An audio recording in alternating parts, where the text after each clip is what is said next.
welcome you all to the third sitting of the Central Sub-Regional Youth Parliament of Uganda, holding today at Masaka. I am very excited to see new faces today. I'm excited about the deliberations that we're going to be having today. I'm excited about the insights, the elections, and everything that is going to unravel today in the third sitting of the Central Sub-Regional Youth Parliament. Now, before we proceed any further into the program of the day, allow me to introduce myself first. My name is Shubra Kasozi, and I will be your MC for the day. I am also proud to introduce myself as the current Speaker of the Central Youth Parliament, and I am very much looking forward to handing over to the next Speaker of the Central Youth Parliament, who is going to be coming from the audience, which is you people today. So I'm very excited about that. I think it deserves a round of applause because there's going to be an exchange of power and, yes, authority. I am also made to understand that we have a group of very vibrant young people today. So for me, the expectation is high energy, high passion, high input, and at the end of the day, very effective resolution. Before we go any further, so let us have our national anthem sung, as well as the East African anthem. Just one stanza. If anyone could be happy to volunteer and lead us through the national anthem and the East African anthem, we would be much obliged. From our audience, of course.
Thank you very much. A round of applause to our volunteer.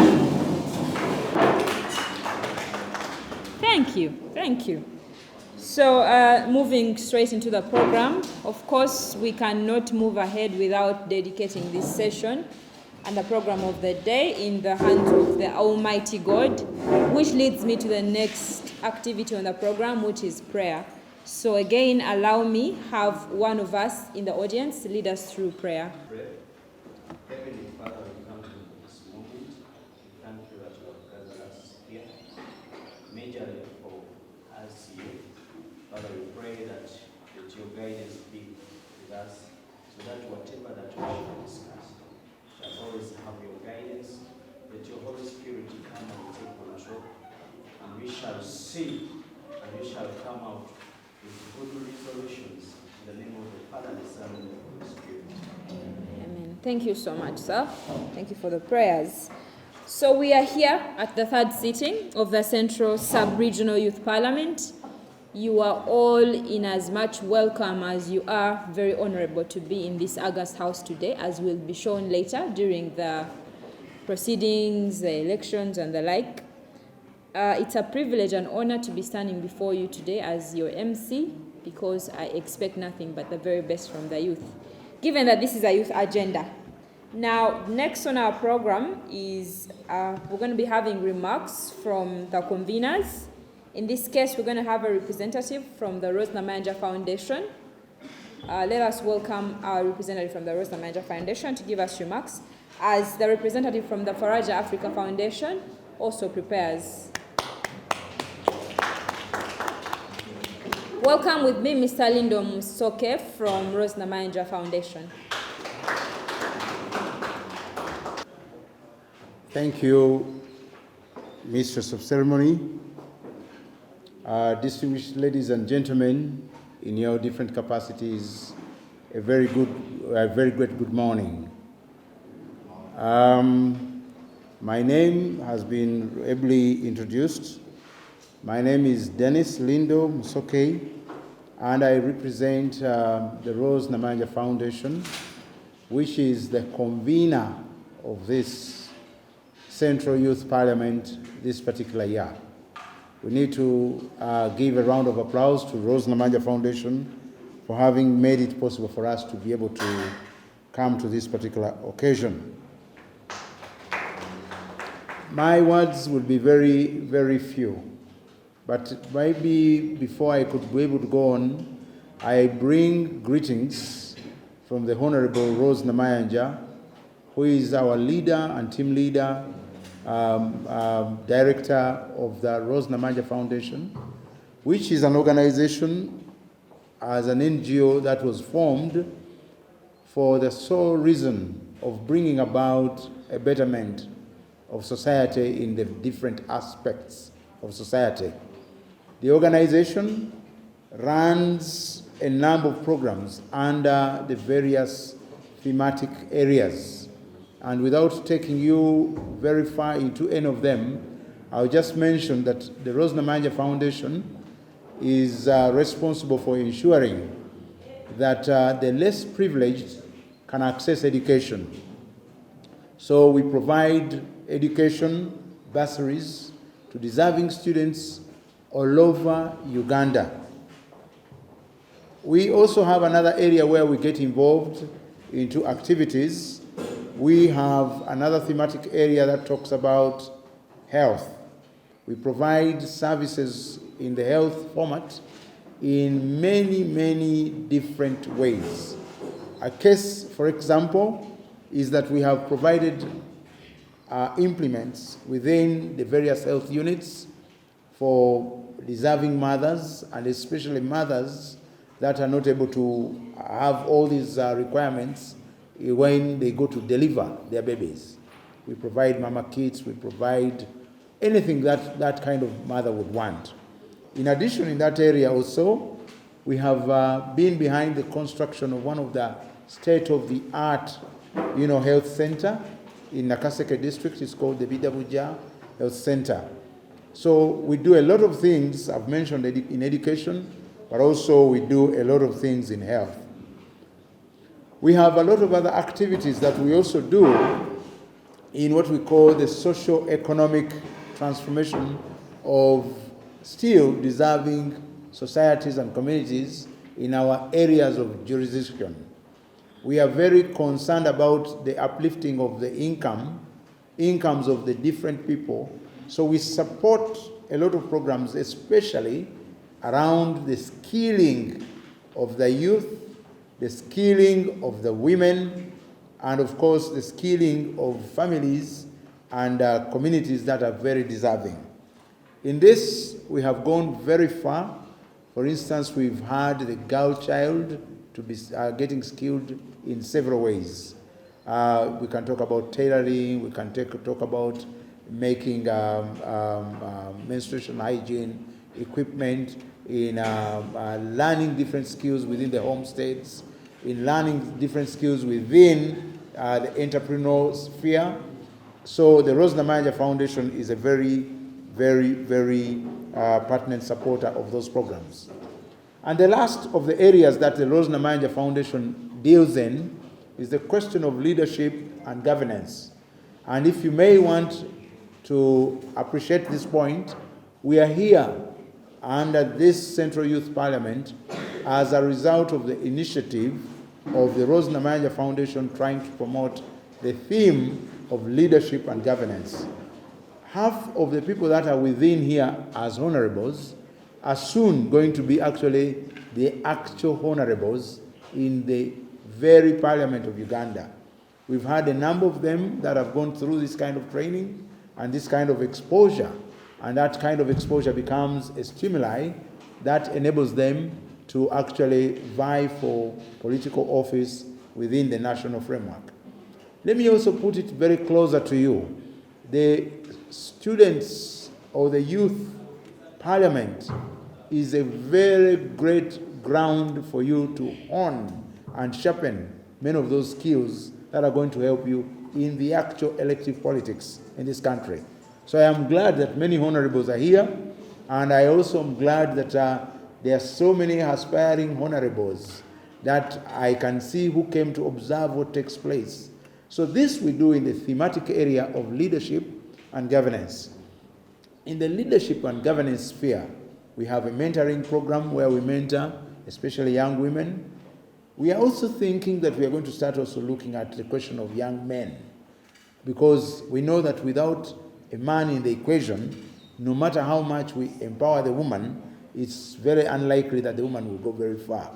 Already there is a very big difference and a big gap between where women are at right now and also where the gentlemen are at right now. So as an organization, we are looking at how we are going to revise that area. But we want to develop responsible, dependable, reliable leaders, predictable leaders, leaders that are going to make it happen that Uganda is their next vocation in terms of them trying to bring the best of the best in Uganda. So I am here in the capacity to represent our director, the Honorable Rose Namayanja, who is also the Deputy Secretary General of the National Resistance Movement. But it's very important for us to know that there is a distinction between the Rose Namayanja Foundation and the other political activities. We are non-political, and we embrace every aspect that happens and brings a significant contribution to the 4 thematic areas that I've just mentioned. And to just cap it up, in education is a thematic area, in health is a thematic area, and in socio-economic environment is a thematic area, and lastly but not least, in leadership and governance. I want to wish you well in today's deliberations, and I want you to contribute very well, because whatever you contribute today is actually being beamed across the globe. Thousands of people are watching you today. So you never know. As you contribute, maybe somebody says, this is going to be my next member of parliament. So I want you to contribute, and contribute from the bottom of your heart, without fear or favor and without any intimidation, because what you are contributing to, we know will be and will take part of what forms and informs the national agenda in the various areas as the motions are going to come to you. Thank you so much for listening to me, and may God bless you.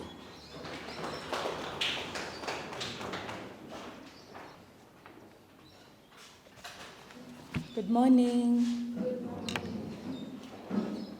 Is it because we have not had breakfast or because we are intellectual? Good morning, everybody. My name is Kanyes J. Edna Kagoma. Yes, and it's my first time in Masaka City. I always pass through going, but to actually have a night here is my first time, and it's, the weather is good. So I am a Programs and Advocacy Officer at Faraja Africa Foundation, who are your, I won't say hosts, but partners with Rose Namayanja Foundation to have the Subnational Youth Parliament, and this is the Central Region. I'm here to talk about what Faraja is, because some of you, it's the first time you've heard about Faraja. And then also I will give you a picture. I will paint a small picture of what the Subnational Youth Parliament is about. Yeah, and then I will leave you to it. So for starters, Faraja Africa Foundation is a youth-led and a youth-focused organization. And all our programs or our activities are directed towards the empowering of young people in political spaces, governance and accountability, but then also in entrepreneurship, and the last one being in heritage. And this particular program is under governance and accountability. So I know we've all heard about what Parliament does, okay? Has anyone watched a session in Parliament? Has anyone taken time to like see how proceedings go? Yeah, so if you have watched Parliament or if you're familiar with the sessions that happen in Parliament, the Youth Parliament is like a demo of some sort. Like, we want to show young people exactly what happens in Parliament so that they can have a picture of what actually happens in Parliament, for those who don't know. So you will hear Shubra will come here and tell you that we are going to elect a speaker. So candidates are going to come here and contest and convince you to vote them to be speaker. And then the speaker of this Parliament is going to lead today's session. Before you is something that looks like a program, but it's not a program. It's actually an order paper. We have a partner here called SEPA. They will tell you what the order paper does and what is expected to you as a parliamentarian in this particular session. So I was saying that the Youth Parliament is a program that Faraja Africa Foundation and her partners, including the Parliament of Uganda, created a platform for young people to advocate for fair and inclusive policies. Again, the paper before you has some of the issues that our partner, Rose Namayanja Foundation, I think with consultation from some of you, highlighted these issues to be those that affect the young people of Central Region most. Not the young people of Masaka, the young people of Central Region, meaning it has districts more than beyond Masaka. So if you're seated in this room, you're not only representing Masaka, you're also representing people from Wakiso. So when you're speaking, you could speak in terms of Central Region other than Masaka. And the language of speech is English. So I'm really sorry for those who don't know English, but I hope that there is no one who doesn't know English here. You will all be able to speak in English. This year, the Youth Parliament has been co-supported by the European Union and the German government, or GIZ, and the Parliament of Uganda. And they have supported us to be able to carry out the Youth Parliament, that is a platform for you people to advocate for fair and inclusive policies.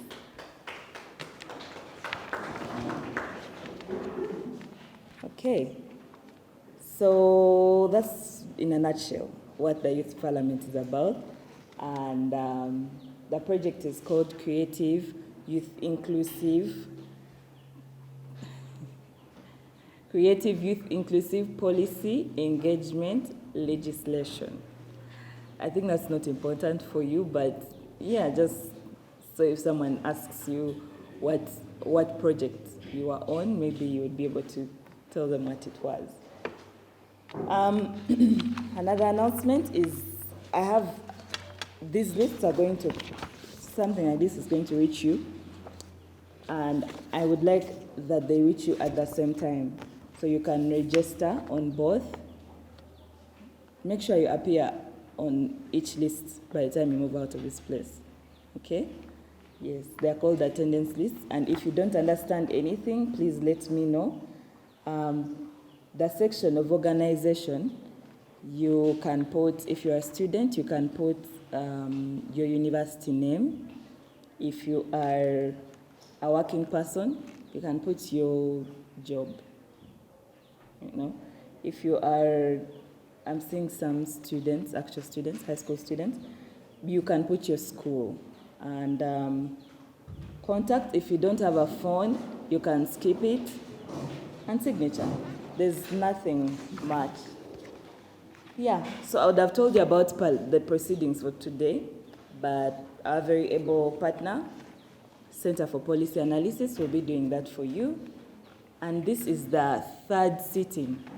We had one in 2020, And then we had one last year, and it was hosted in Wakiso District. And the one of this year is the third, and it's hosted in Masaka City. Yes. Otherwise, thank you for your audience. I look forward to hearing from you.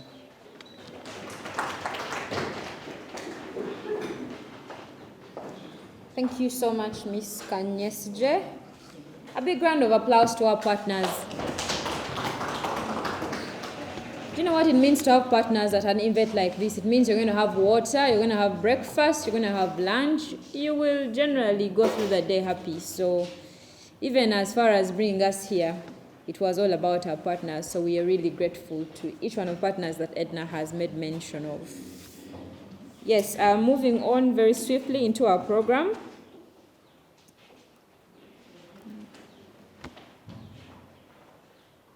We have an official opening by our guest of honor. I'd like to be informed if she's already... Is she online?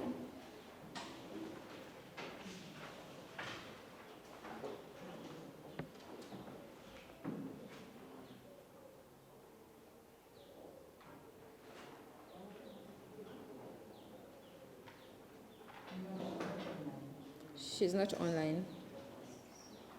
Okay, so you've all been hearing about the Rose Namayanja Foundation, right?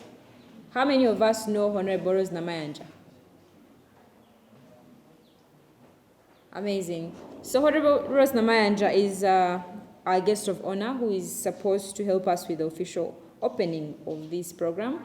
But because she's not yet online, let us skip this for now. She'll come and give her remarks in the course of the day. Yes, so let us just move right away to remarks by our chief guest.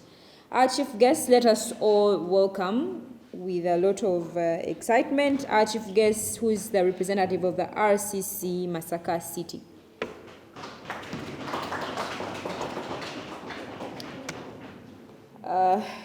Give me a minute. So I have been informed that our big people are not yet around, but it doesn't take away the fact that as the people who are in the room today, we ourselves are big. So by virtue of the fact that I'm your speaker currently, I should be able to also officially open this program and ceremony. So let us move forward to having a training by our dear partner, SEPA, who is going to help us get more acquainted with what the Central Youth Parliament is, what is the Youth Parliament, what are we to expect, what are motions, who is going to run, who is eligible for running, what is this whole thing about the Youth Parliament. So please join me and let us welcome the good sir.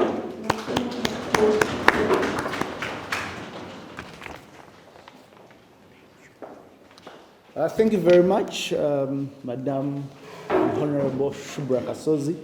Shubra Kasozi is the current Speaker of the Central Region Youth Parliament. And before I can go ahead, my name is Brighton Abaho. I work with the Center for Policy Analysis, Parliament Watch. Who of you knows Parliament Watch?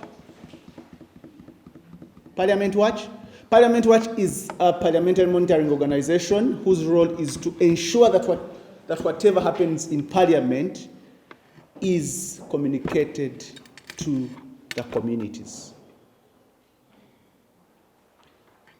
Parliament Watch also makes sure that it connects and ensures that the public is connected to Parliament, so that people can be able to participate in the legislative making processes, where they give platform to various communities, stakeholders to engage with committees of Parliament, to engage with members of Parliament, and also Parliament Watch through using the digital means, in particular social media and other means.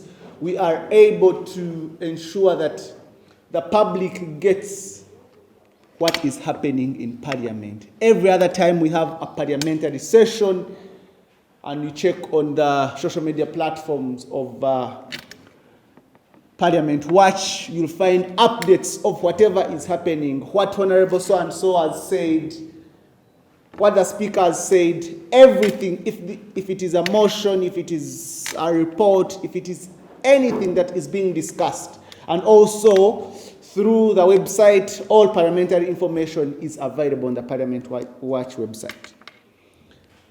So basically, before I proceed, I'm just going to say something small about the Youth Parliament. What is the National Youth Parliament? The National Youth Parliament started in the year 2008. And the reason as to why the National Youth Parliament was founded was to ensure that we create spaces for young people to air out their views. We create spaces to ensure that the different views, the different voices of young people are brought together in one place. For example, if we bring young people in the central region in this place, you'll be able to hear from this person, you'll be able to hear from the other person. And we are going to share views, we are going to share knowledge. In addition, when you come here, you do not just move out. You create a new friend.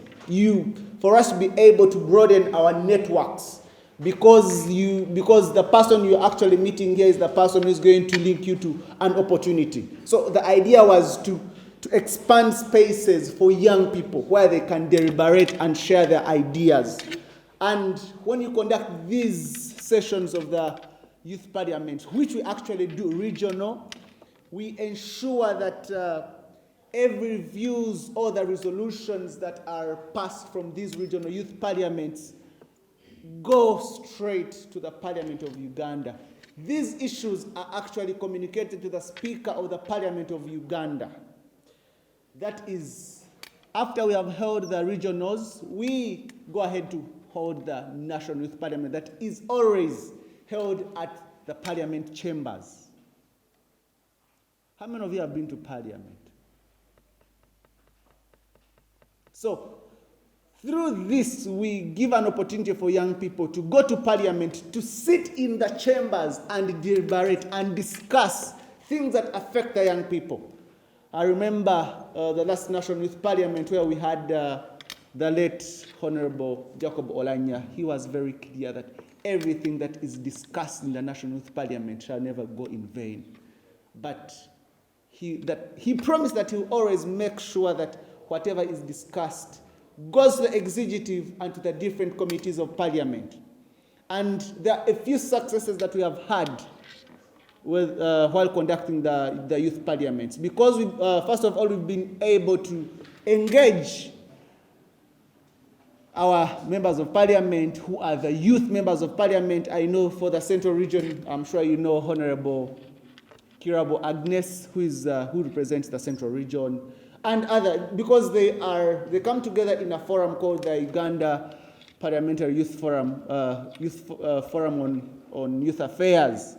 So all these things are discussed, and then we get to have our representatives in Parliament present these things as a statement because we have had, for example, Honorable the Honorable Kirabo Agnes has presented in Parliament the need to have the ban on Facebook lifted, because very many young people were using Facebook as a platform for marketing and advertising their goods. We have had people, honorable, such as Honorable Fiona Nyamutoro, speak against the increasing teenage pregnancies. And from that, we have had positions. For example, we had the Vice President lead a campaign where young people who are pregnant go back to school. You remember the Minister of Education had to revise the guidelines of allowing teenage mothers go back to school. It was among the things that we presented in the last National Youth Parliament, and it was followed up. So when we come here to talk about the National Youth Parliament, we are not just here we are not here for pictures. We are here to get resolutions that are actually going to benefit us, the young people. So when we are here, don't think that we are just here. No, we are here to actually make something that can benefit you and I, who are young people. So today, we are going to just have something small. We are going to elect our speaker, who is going to chair. Those of you who have followed sessions in Parliament, the speaker is the one who presides over the parliamentary sessions, or what we call plenary.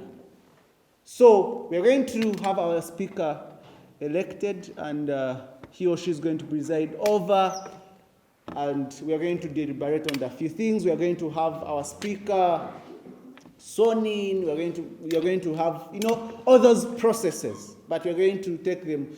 But before we get to elect our speaker, how are we going to elect our speaker? Those of you who are following proceedings, just a few months ago, when we were electing the new Speaker of Parliament, who is the Right Honourable Anita Among, we had members propose the name is seconded. So you're going to propose a name, the name is going to be seconded, and then you're going to have one person speak. We're going to give an opportunity. In Parliament, what happens, one of the seconders comes to speak about the candidate. But in this particular one, because we are giving an opportunity for everyone, we're going to give an opportunity for the person whose name has been proposed to come and speak to us as to why he or she should be elected the Speaker of the Central Region Youth Parliament. So after those people have given us their manifesto, which should take 1 or 2 minutes, we are going to get into the election process. Today, I do not know, Edna, are we ready to use a secret ballot, or we are going to use our hands? Yes. For purposes of transparency, and we are going to use secret ballot such that when you raise up your hand, hey, so and so didn't vote for me. So we are going to make sure that we use secret ballot such that we do not have issues of intimidation, threats after we have concluded the process. So I do not know. If you have any question, kindly proceed and ask.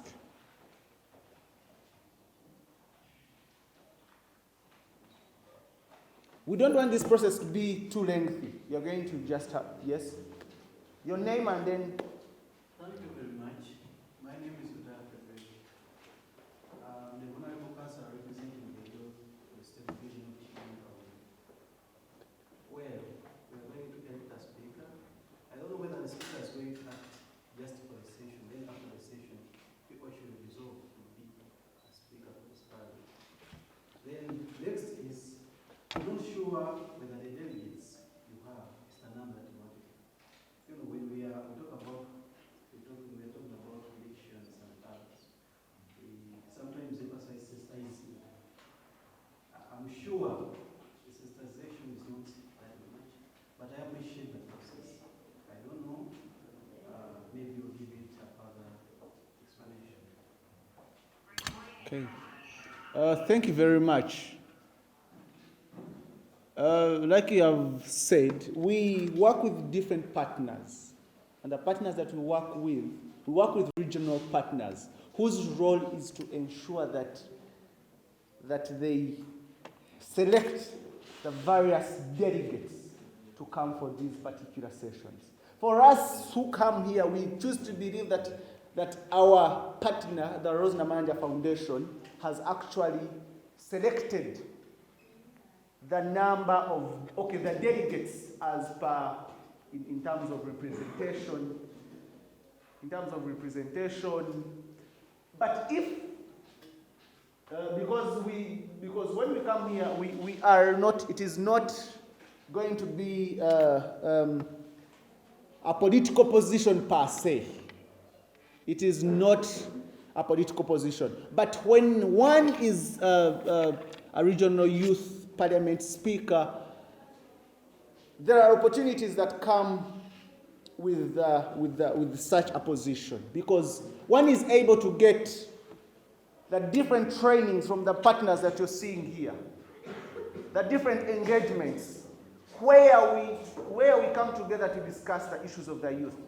and at a certain time, we do a follow-up on what is happening within the youth structures, within what is happening at, because he becomes the person who is able to get for us information from the different districts, the different positions, the different district youth councils, such that these can be generated and then we work with them at the national level as we engage the different policymakers.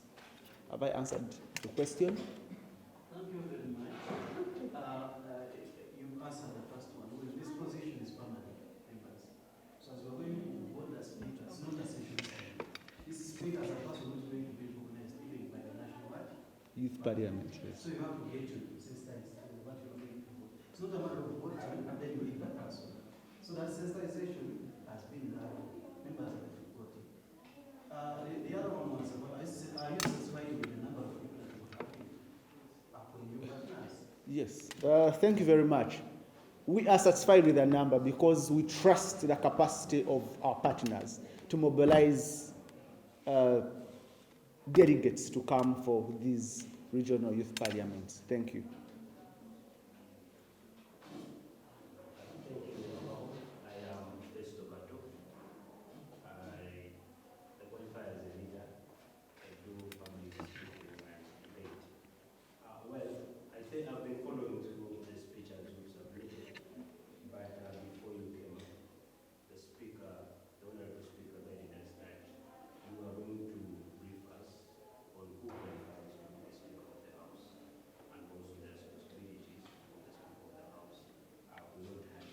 Thank you.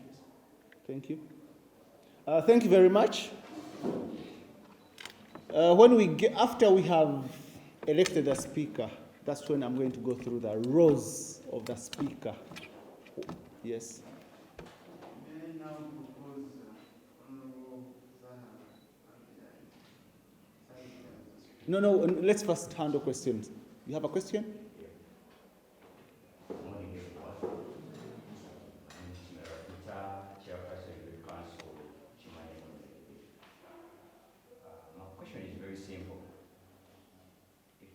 Time for taking electoral, we have to know the electoral area, because I can't be like I'm going to run for Chimanya Kahonera and I then go somewhere in Kayunga and debate from there.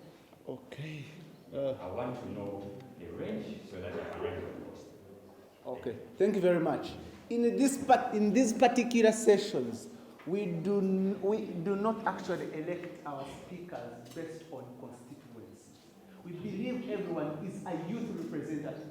We believe that even if you're from Manya Kawonera or even if you are from Nyendo Munkungwe, you are a youth representative.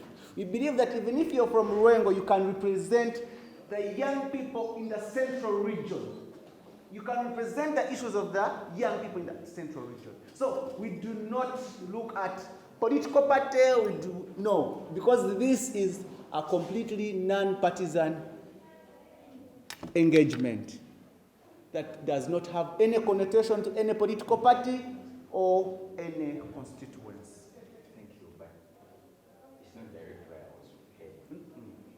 What I was meaning is I want to know the number of delegates, because I can't run for something that I'm not sure at the time. Okay, thank you very much. The number of delegates is all people that you see in this room, apart from the staff of the partners.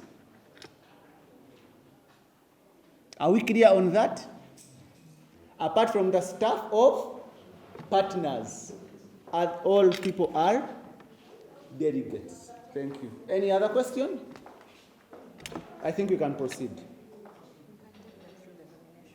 Yes. Are we satisfied? So we are going to nominate.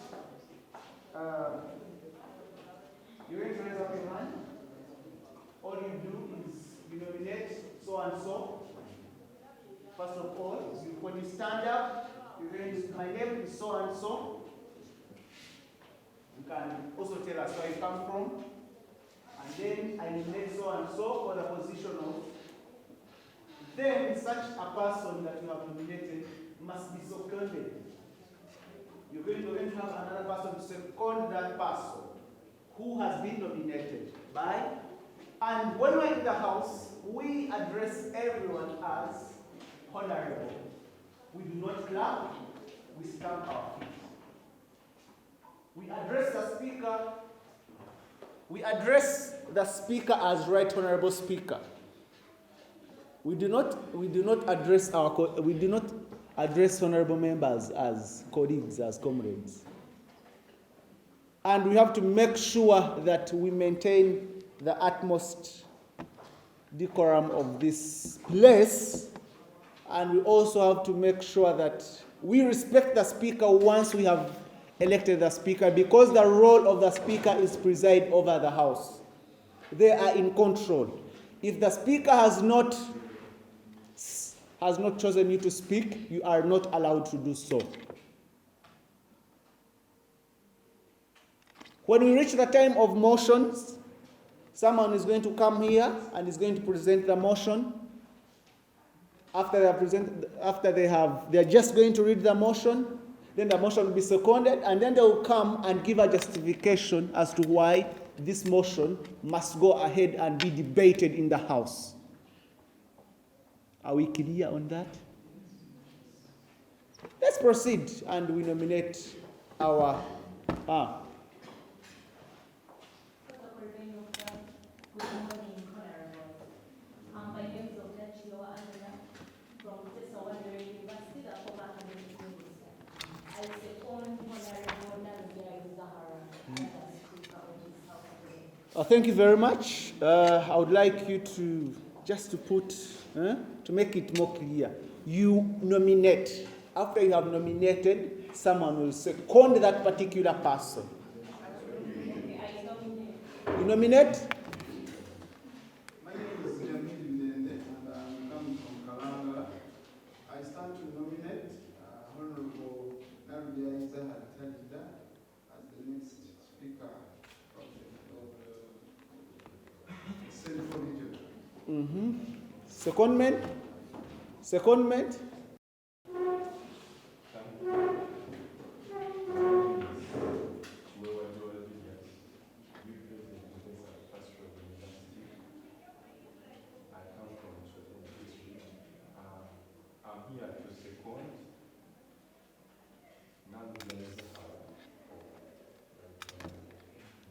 Thank you very much.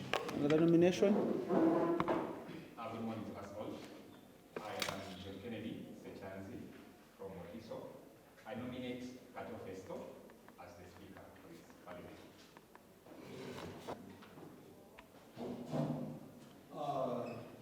Protocol observed. Good morning, ladies and gentlemen.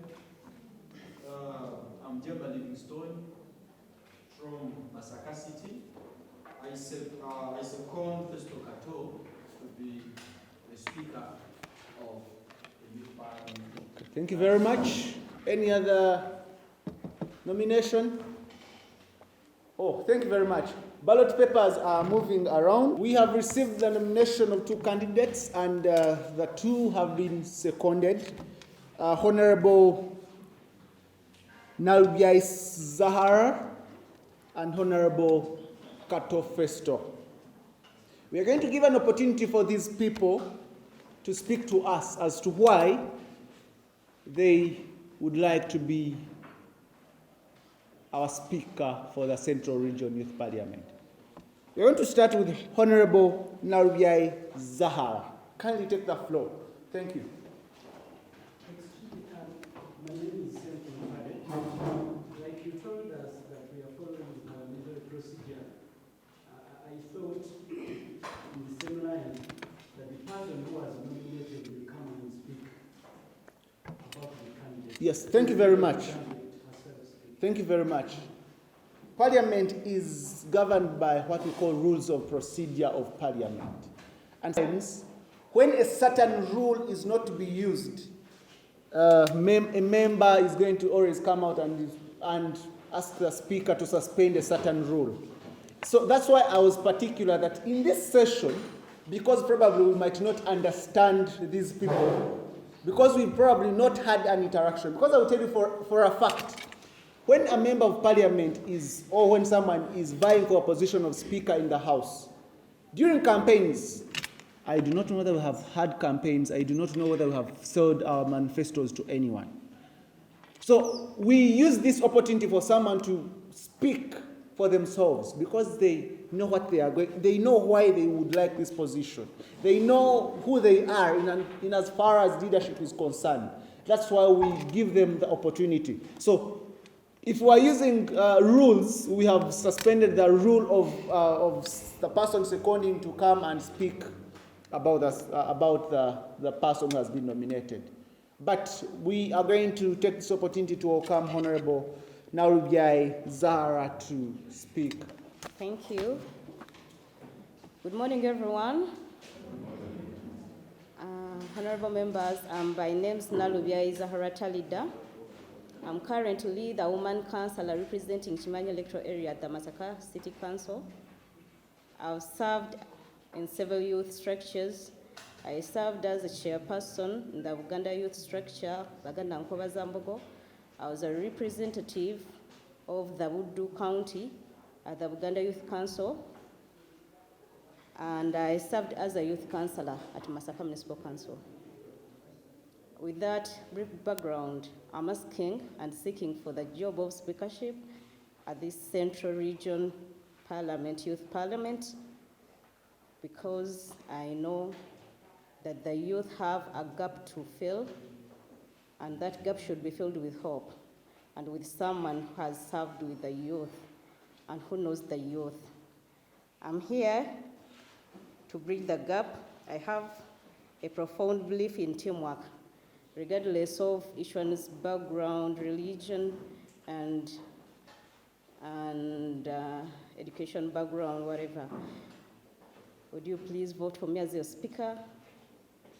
I'll represent all your views, and this honorable house will be intact under my control as a presiding speaker. Thank you. Thank you very much.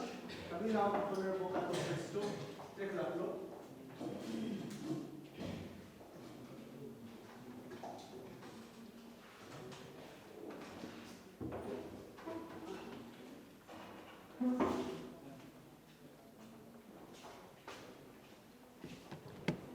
A very beautiful good morning to everyone. I am Festo Kato, a resident of Masaka District. Now, besides having to explain my profile, I normally stand out to be a public speaker, a coach for that matter, and also a debater. Now, with the skills of debating that are required specifically for persuasiveness, analysis, and also better submissions, I believe I stand a better position to be your speaker in this parliament.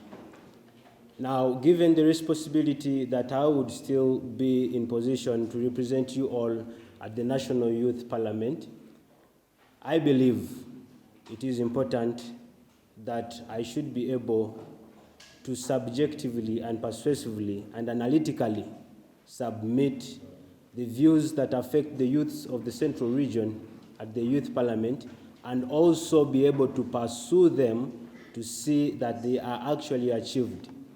For the future lies on our shoulders.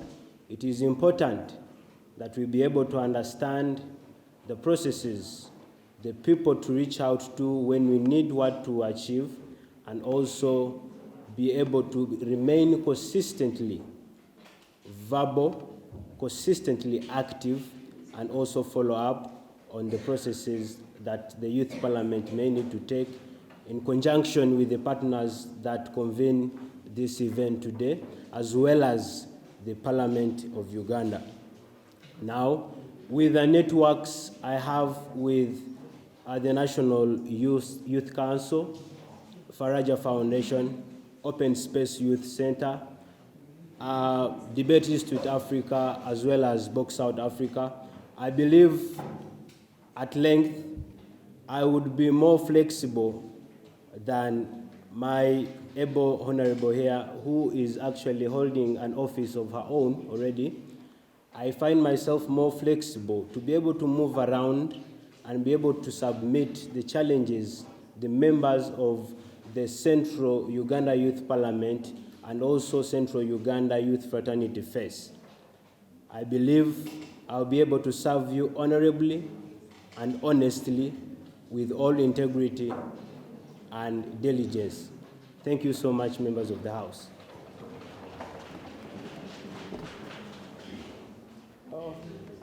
Thank you very much, honorable members. I am sure we have all heard from them and what they would like to do for us. That is if we are paying attention. So, what we are going to do is, I'm very sure that everyone has received a paper. I'm sure everyone has received this, right? How many have not received this? How many have not received? You must have one. You must have one, and you must cast one. So what you are going to do is that you're going to write the name of the candidate that you are going to vote for, that you're voting for, here. Separately, and then we are going to provide a box where you're going to cast your votes. Yes? Just before you proceed. Yes. That has to not list the number of people to vote. Thank you. You're very right. So, I am going to chair the Electoral Commission as a matter of fact. Yes, Shubraka Sozi is going to be my assistant. We are going to have Mr. Lyndon. We're going to have Mr. Julius and Edna as also part of the Electoral Commission that is going to oversee the electoral process that we have already started. We are going to now address the number of voters in the House. Shubra is going to help me count the number of people that are eligible to vote in the House. The second candidate, we have Honorable Kato Festo. We have Honorable Narubyai Zahara.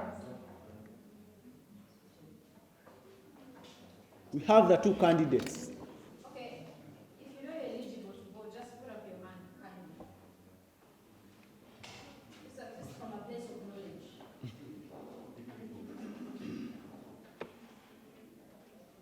So everyone whose hand is not up is not going to vote.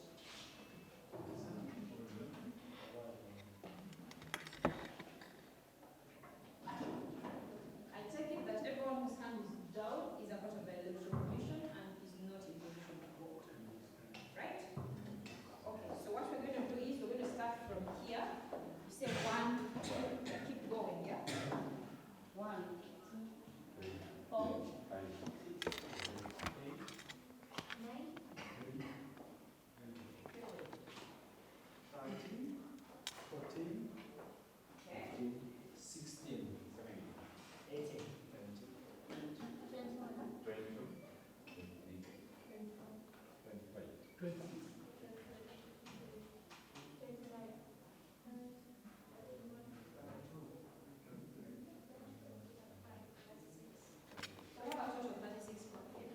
We have a total of 36 voters who are physical. 36.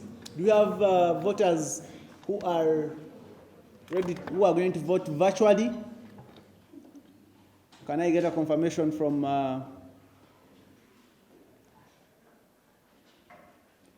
So the reason as to why we have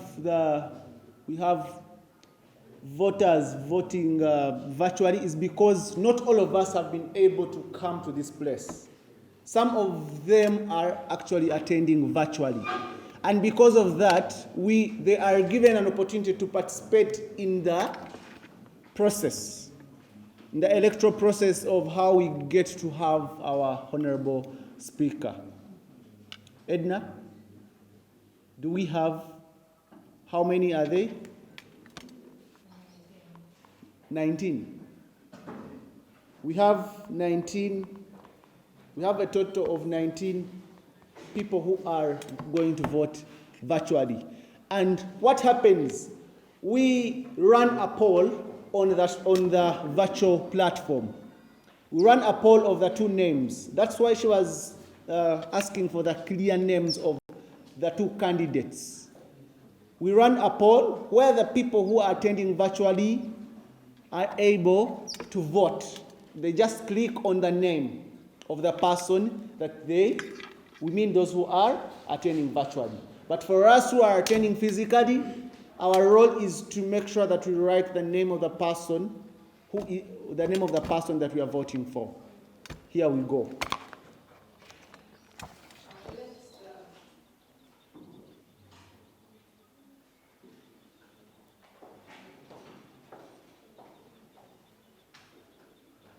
So because we are unable to find a box, we have decided to improvise. I hope our candidates and their agents are okay with it. Are we? If you're not near the polling center. So Honorable Kato Festo, kindly nominate your agent who is going to come here. Honorable Zahara, you also do the same. Representing.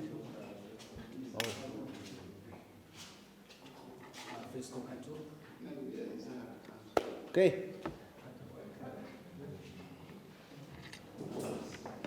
So what we are going to do is we are going to read. Come here And show them that, for them to confirm that indeed it's these people that have been voted. Then we are going to, and then we do the calculation at the end of it. Be reminded that these are not the only votes. We have online votes. Thank you. Zahara Narubiai.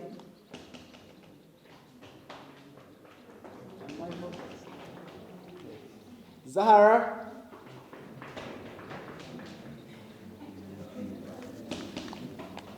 Zahara Narubiai.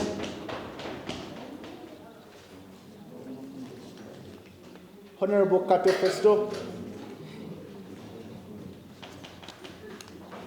Zahara.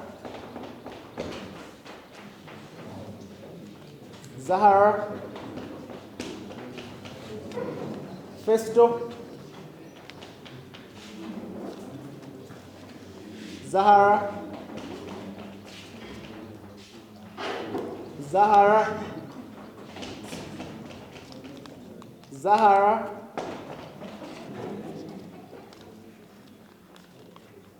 Kato Festo. Zahara. Zahara. Kato Festo. Kato Festo. Zahara. Zahara. Festo. Festo. Zahara. Zahara. Festo. Zahara. Zahara. Zahara. Zahara. So,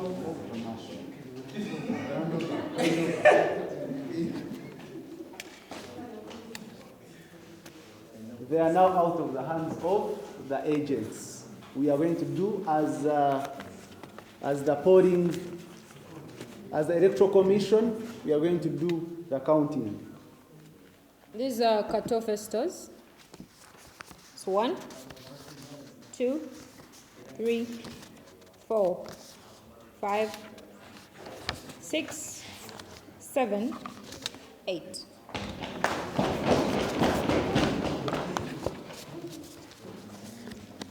Zahara. 1, 2, 3, 4,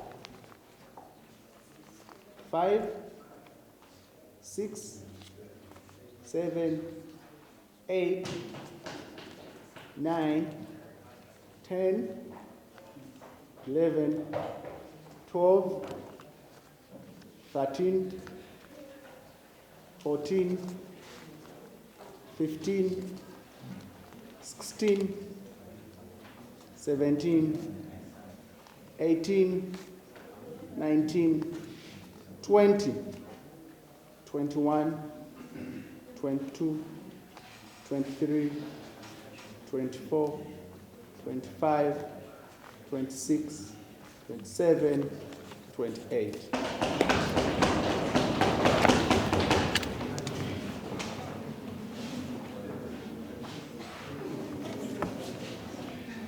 Physically, we had people who are present in the House and who voted physically.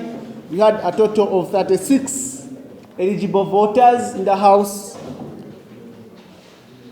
Honorable Kato Festo has scored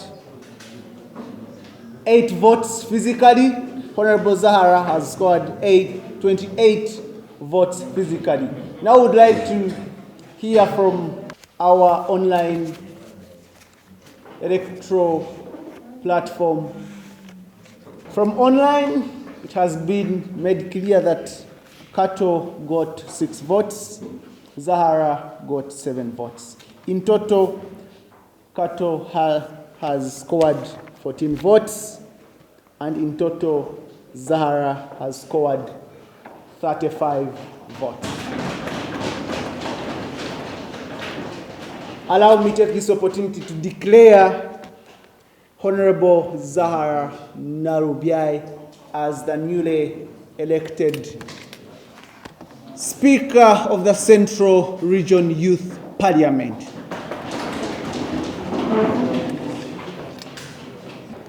We're going to give an opportunity to Zahara to speak to us, and thereafter we are going to convene officially as the House. She's going to take over. She's going to dress up as a speaker.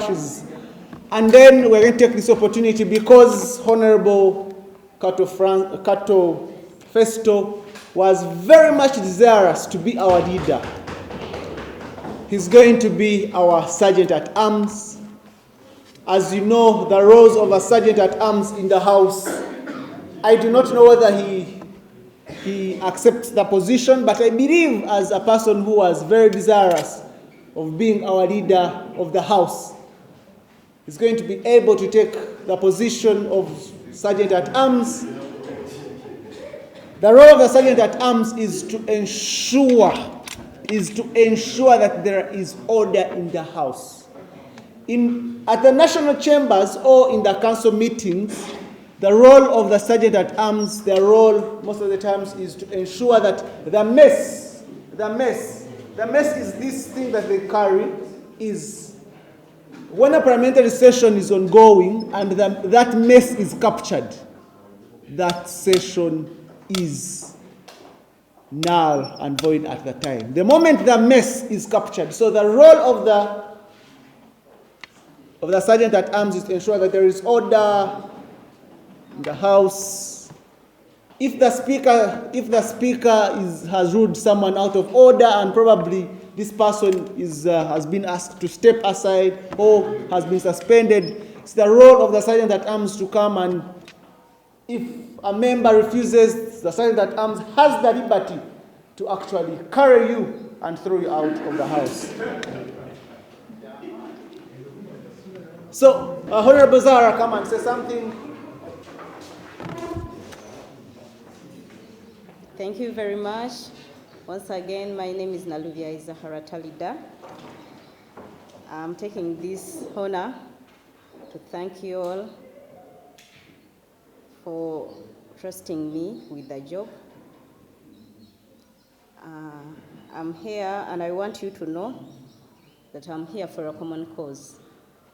Your cause as a youth is my cause as a youth. I'm going to serve this honorable house with utmost honesty, preserve orders and enforce rules and procedures as the new speaker of the Central Region, this youth platform.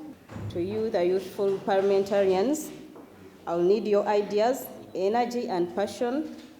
That's how we shall all move at the same foot. I pray this is a progressive platform, that we shall share more about leadership, about getting skilled as youths, about the political platform everywhere. And I pledge, I humbly appeal that we all go out there and make it happen as youths. Thank you. Thank you very much. So we are going to have our speaker and the sergeant at arms go dress up, and we shall come and convene the house. And one of the things that you need to understand is that when the house has convened, the speaker is the presiding officer, and the house must be very silent unless the speaker has given you the opportunity to actually speak to the house. Thank you. But during that time, we would like to, I don't know whether I have confirmed, we wanted us to take 2 minutes to pick a cup of tea because of time. To pick a cup of tea, and then we come back.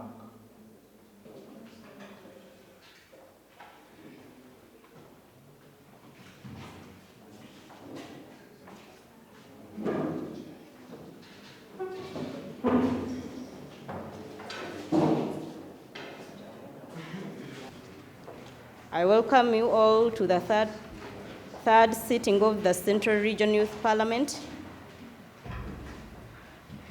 And I'll gladly hear out your views and your deliberations. We are having a next item in today's sitting. Clerk to Council. Good afternoon to everybody. Most of the items here are done. And the next item we have is, we're going to pass motions. And we have the first motion. May I have someone to have the first motion? Yes, Honorable Festo. Thank you, Honorable Natasha. So as I was submitting, the unemployment in Uganda being between 64% and 70% has been attributed to the education system preparing us, the youths, for white-collar jobs. This means every student that is in class has only been prepared to work in an office, and that is the mindset we all have been set up to have growing up. So with skills development, I urge the government to at least consider the development or facilitation of talent and also other skills that we have as a generation. We have a vast number of skills as a generation. We have artists in the art and craft. We have artists in content creation, and also we have artists in the entertainment world. And therefore, if we can focus on these areas, I hope we can achieve a better, we can reach goals in line with the economic status of our youths, as well as improving the GDP of the country. However, in this submission, we seek to answer two questions majorly. It is how to place more efforts in skilling the young people as they progress in their education to meet the high demand for decent jobs, as well as how should the government and different stakeholders remodel the education system to enable young people attain what is required for them to become job creators other than job seekers. So in my submission, I request the House to contemplate about those two questions as we submit in line with this motion that is number 2 on our order paper. Thank you, Madam Speaker. Can we submit regarding Honorable Festo's motion? Yes, Honorable Frederick Lutaya. Speaker, I'm raising a matter of order. Just have to notice that honorable members of this House are not subscribed to the required documents, the order of business, so we may not have an effective debate because the honorable members, some of us, will not be able to. Thank you. Clerk, avail the honorable members with an order paper. Honorable House, let's deliberate on that matter at hand. Yes, Honorable Chiganda Pade. Thank you, Honorable Speaker.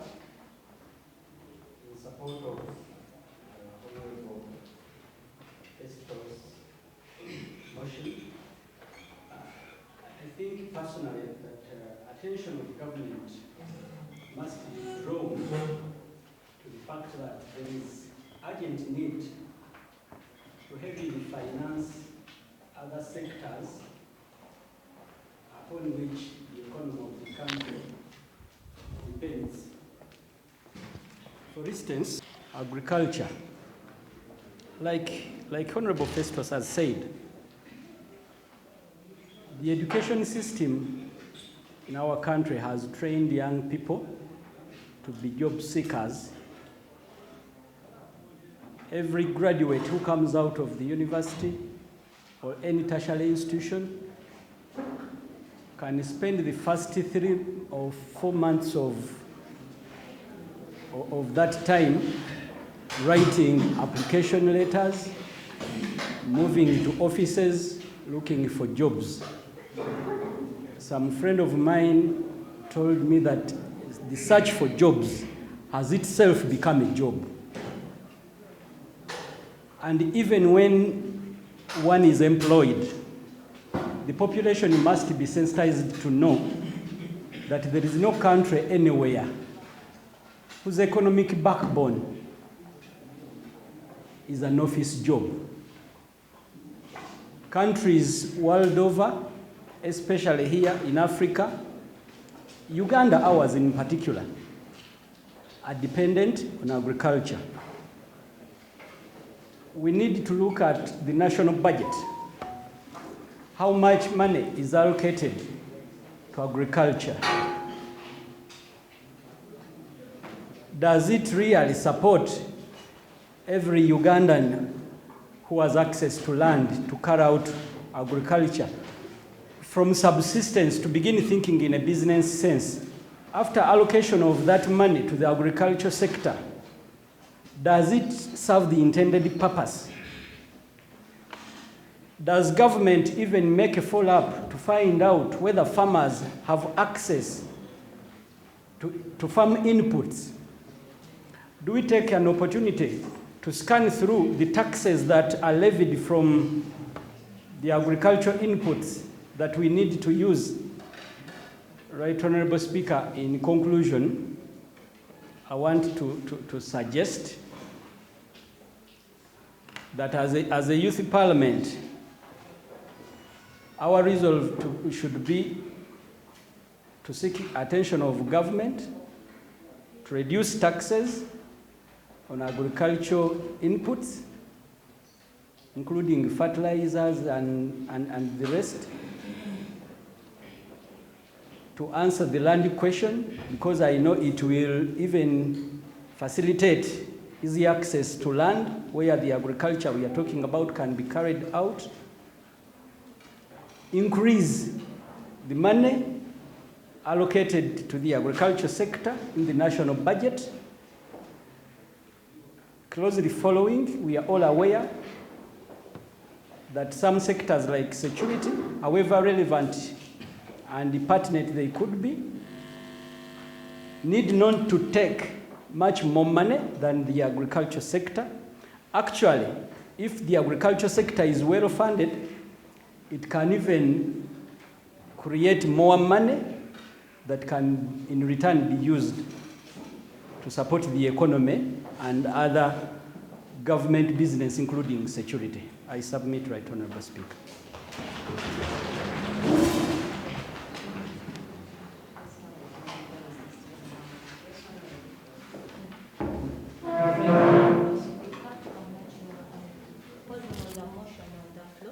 About the unemployment for youth people in order to solve the problem of unemployment. I think our government has made some adjustment for the case of unemployment, whereby you have some institutions like Skilling Uganda, which was started by our president, where practical studies are made, for example, tailoring, brick making, and other practical trainings, whereby a youth can come out well trained about tailoring, brick making, and other practical trainings, so that that person can start up his or her own job. And so in secondary schools, we are now having a new curriculum, which is very practical, starting from chemistry and other subjects. So I think the government is planning and doing something great for the youth to come out of school having a job, or that person can start up his or her own job. I submit. Thank you, Right Honorable Speaker. Good afternoon to all the other honorables in the House. I'm John Kennedy. Told us that the government is putting in place new initiatives like Skilling Uganda, a new curriculum that is skilling the young people right away from secondary school. But even when the local investors put in an effort, we have foreign investors, right, but then the local investors are also in place.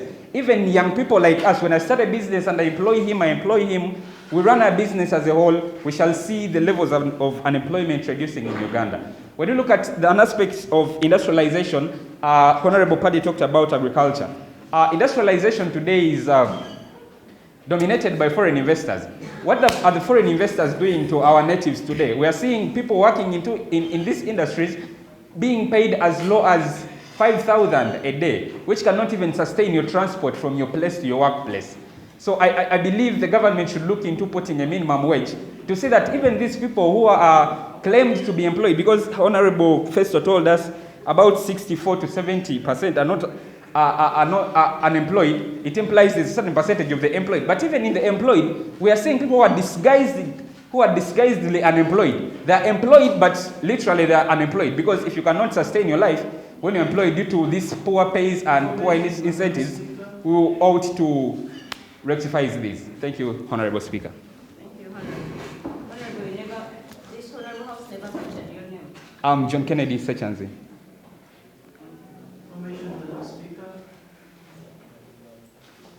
Madam Speaker, I'm seeking information from the Honorable Secretary for the I would like to have the statistical information from him about the matters that he has just raised, so that I can prove that what he has said is not a fallacy. Okay, thank you. We are fond of having fallacies in debates. Can I have a statistical information from you? I will submit. Okay, thank you so much, Honorable. I happen to be a statistician by profession, but I do not believe in statistics myself. One day I was on a statistical debrief in Uganda Bureau of Statistics, where they told us that the rate of unemployment in Uganda is less than 0.1%. Could any of you believe that? No. So, at times the statistics we produce themselves are not up to date. Yes, it's a Uganda Bureau of Statistics, but they told us the rate of unemployment in Uganda is 0.1%. So they told us they based their statistics, they defined unemployment as someone who has never been employed, who has never got a job. In the event you got a job and you were maybe cut off or you retired, you are considered employed. Should we base on such statistics to make our conclusions? So I think what we see is very evident to make conclusions. We should not base so much on statistics because they're also doctored. As a statistician, I know doctoring of statistics exists. Thank you. Honorable House will count views in support and against the motion.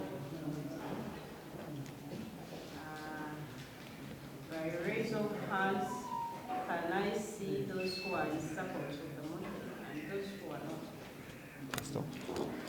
Let's start with the yes.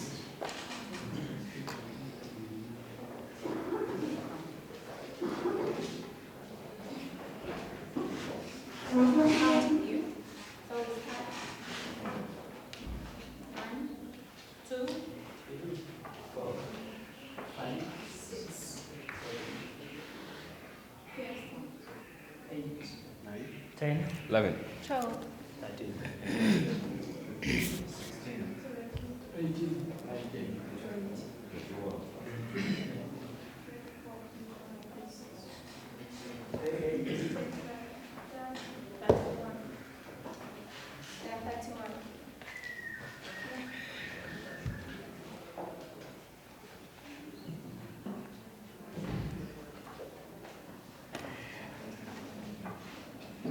By show of hands, let's see those who are against the motion. No hands.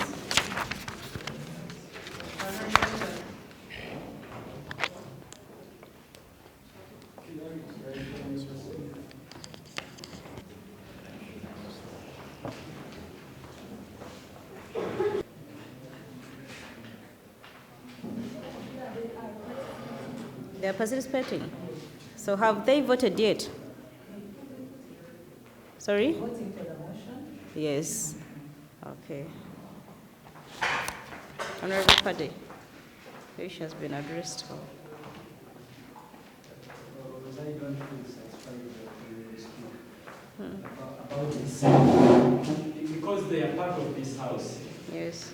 As they participated in the voting, whose results we respected. Yes. We need to have them part of the deliberations. I pray.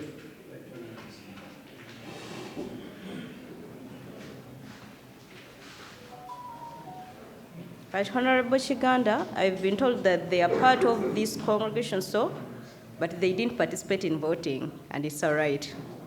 Maybe they never chose to vote. In support or against? As if they have been given the opportunity to.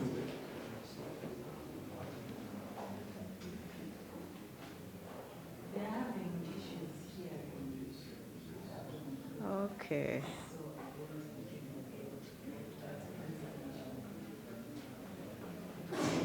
With your permission, right, Honorable Speaker, I kindly request that we consider them as observers and not part of the house.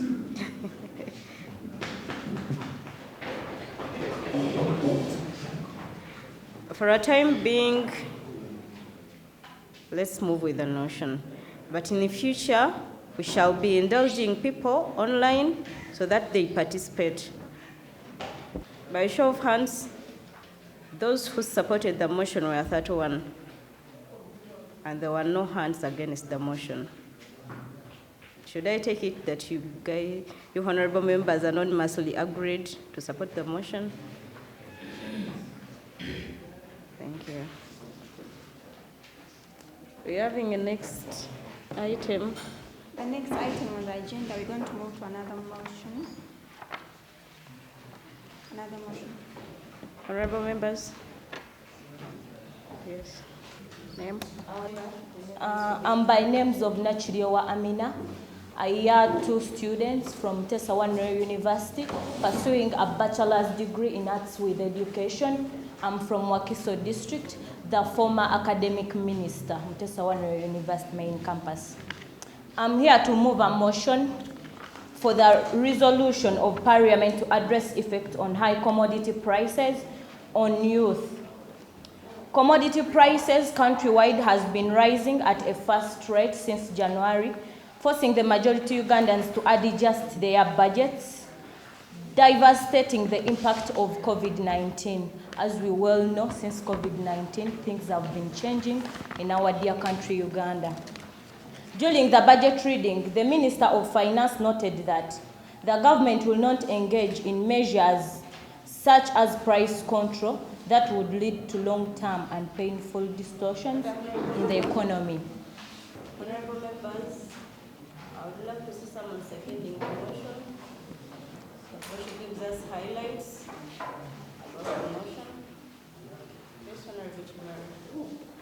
Thank you, Madam Speaker. I do second the motion. Thank you. Honorable member, you may proceed. Okay. As I was elaborating more about my motion, I was saying, during the reading of the budget, which is current, the Minister of Finance noted that the government will not engage in measures such as price control that would lead to a long-term and a painful distortions in our economy. As we also had the speech of our president, I can't recall the date, he was very clear that the current situation is not in Uganda only, but it's worldwide. And since COVID-19 was a general cause of every country, the issue of commodity increase or high commodity price increase will not be solved for now.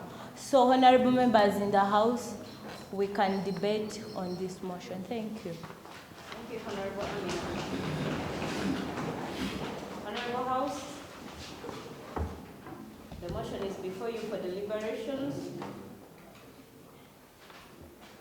Let me raise your hand in case you want to submit on the motion. Yes, Honorable Padre. Thank you, Right Honorable Speaker. I think it is a move in the right direction. Call on government to be responsive in regard to high commodity prices in the country.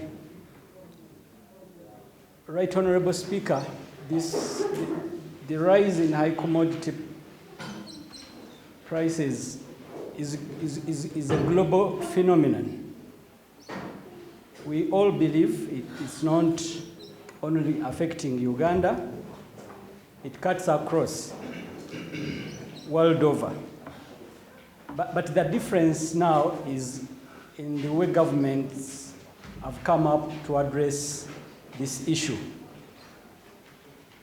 Whereas some countries have put measures to help their citizens and the economy in general, our government, the only measure it seems to be taking is to keep talking about it with no solution. Right Honorable Speaker, I want to pray that this Honorable House joins me in pressing the government to address the issue by taking the following measures. 1, tax cuts and waivers. As the economy is continuing to badly drive us, the would-be helper government is also continuing to drain abnormal taxes from each and every business that young people and the common Ugandan is trying to do. Government, this is the best time that government would be thinking about reduction of taxes. Government at all levels, Right Honorable Speaker, including local governments, at district, at city councils, these lower units would also be thinking of reducing business licenses that are levied from the common man. Because at the end of the day, if this is not done, believe me or not, many people are going to run out of business. Businesses are going to collapse. And the most affected population in this regard will be the young people. Secondly, reduction of interest rates. This is the best time, Right Honorable Speaker, that the central bank would be reducing the interest at which they give money to commercial banks, and also press these commercial banks to reduce interest loans. This will help young people and every citizen of this country to run to banks, get soft loans, inject in their collapsing businesses such that they can pick up from there. But the economy is squeezing us from a corner. Commercial banks, most of whom are foreign, are also squeezing us in another corner. We are now between a rock and a hard place. The moment you go to the bank to get a loan, away from what you will put as security, the interest itself will not enable you to get any profits from the business. And if this becomes continuous, all businesses are going to collapse. And finally, tax holidays to local investors. I think the Honorable Kennedy tried to bring out this. We are affected because of the impact of the COVID pandemic, as the Honorable, has put it right. But then we are not going to keep lamenting. Business has to pick up and we continue with life. There are businesses that were being started by people before COVID came in. They collapsed, others are limping. This is the very time government would be giving tax holidays to these people. Because in many companies, the employees are no longer getting salary. In other institutions, salary was cut by 50%. So if someone was getting, say, $1 million as gross pay, that person is now getting 500,000. Because these companies and businesses are not doing well. If government gives the tax holiday to these businesses, in return it is going to help every individual person here and outside. I submit, Right Honorable Speaker. Thank you, Right Honorable Speaker. Frederick, I'd like to congratulate you officially for having occupied that office. I would like to be so fast and unique by adding on the points that were raised by the current Honorable has just raised the issues. I'm just adding one more point.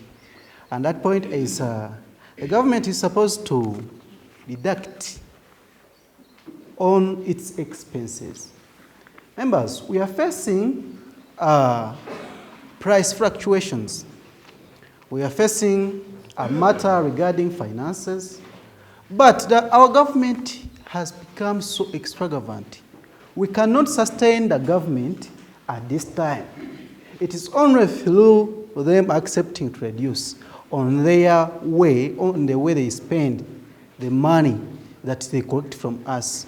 They should at least allow us, more especially because they are saying they cannot deduct or they cannot help us, because once they help the community by reducing on taxes that are used by the common people, on taxes that are used or that on the products that are used by the common people, that the government will not be able to run. But I want to inform you this. The government will not be able to run only if the government continues to move on the way it is moving right now. Of recent, they passed a supplementary budget, which was over to 634 billions, which went under classified budget to the State House. So I believe that if the government accepts to deduct on the way it is spending, more especially on matters that do not value or do not add value to the lives of the local Ugandans, we believe that they will have the position to deduct or to reduce on taxes that are used by the local people, like soap, like the cooking oil, which is exported from Kenya, like the wheat, which is exported from Ukraine and Russia, which is not available right now, and other things. So, members, I want to move this House that you accept to take or to support this motion, that the government, by all means, it's its responsibility to make sure that members of the society, more especially the local people, have to be supported. And they can only be supported through deducting taxes. When you deduct taxes from the local things, the local products and commodities that we use, we shall be able to thrive through this difficult situation. Madam Speaker, I beg to submit. Thank you, Honorable Tom. I've been informed that an honorable member online would like to submit. Can we have another member while you connect us to the honorable member online? Yes, Honorable. No, the one in the middle. Thank you, Right Honorable Speaker. My name is Peter Sengendo from Uganda District. On the motion that is on the floor, the effect or what the government can do to address the effect of high commodity prices on the youth. Yeah, it's so evident that currently we are facing a problem of price fluctuation. Every now and then, the prices to different essential commodities keep on increasing. You can visit a petrol station in the morning when the liter of petrol is at 5,600. In the evening, it is at 6,000. So what can the government do to address this challenge, and how is it affecting our youth, us as the youth? One, the government should at least see that there is a reduction on the prices that the regulatory body or UMEME that's charging local investors within the country. One of the causes for the increase in commodity prices has been electricity, because once electricity charges are high, even the manufacturers find it costly, or it increases the cost of production when you're producing a certain commodity.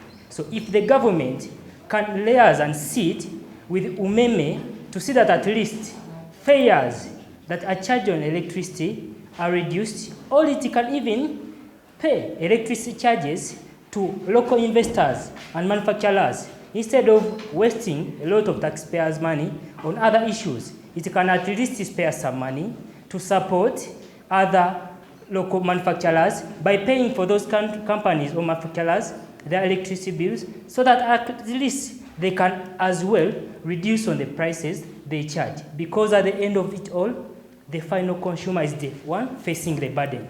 Because even the manufacturers increase the prices to their commodity because of the increase on the cost of production. So once the cost of production is reduced, for example, by subsidizing or reducing on the electricity fares, then the final consumer who faces the burden will also be relieved. The second one, the government should also see how it can support the local investors and local manufacturers.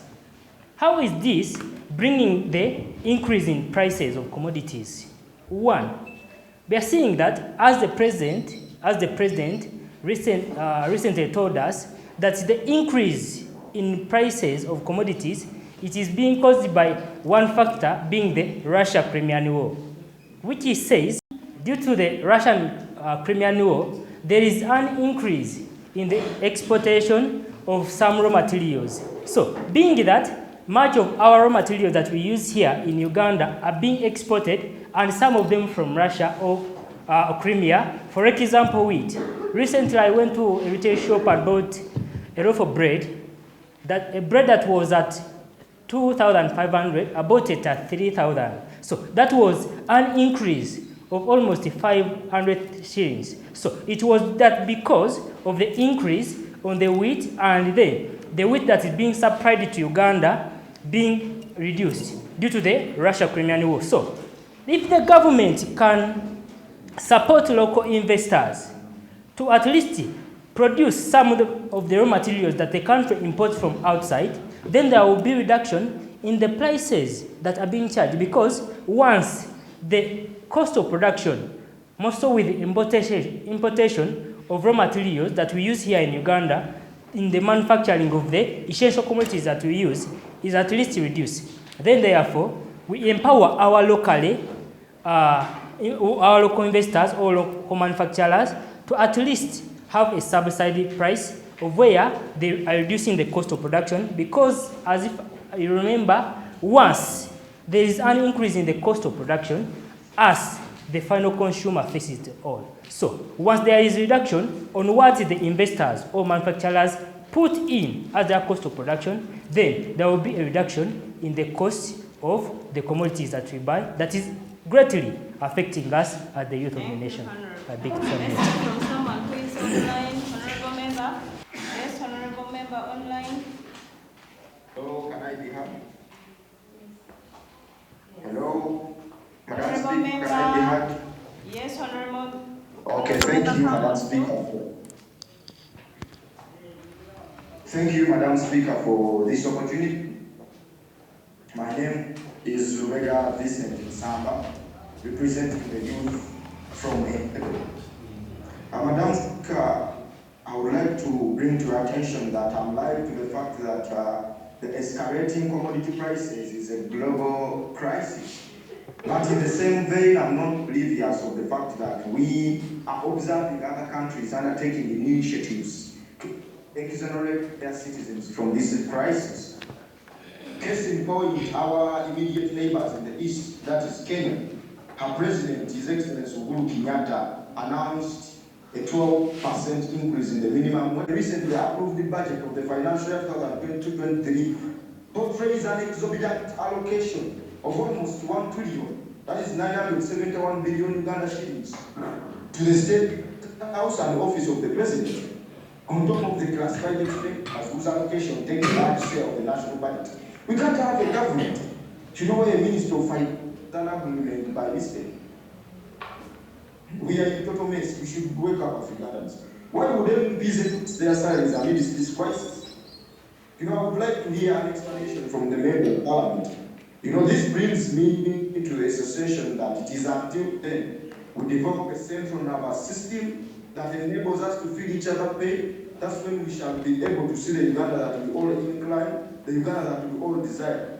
If these leaders cannot feel the pain we are in it now, they wouldn't allow themselves.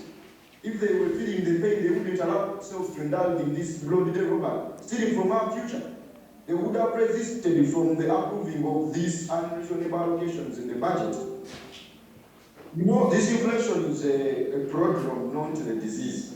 When demand is supply, prices tend to rise automatically. The point of the food items. Prices are escalating because there is less supply, yet demand is high. And if we could cut import inflation, if produced more of the goods we need locally, to counter these rising prices. My plea is government should empower youth in the agricultural sector and prioritize it because it's where we have our competitive advantage.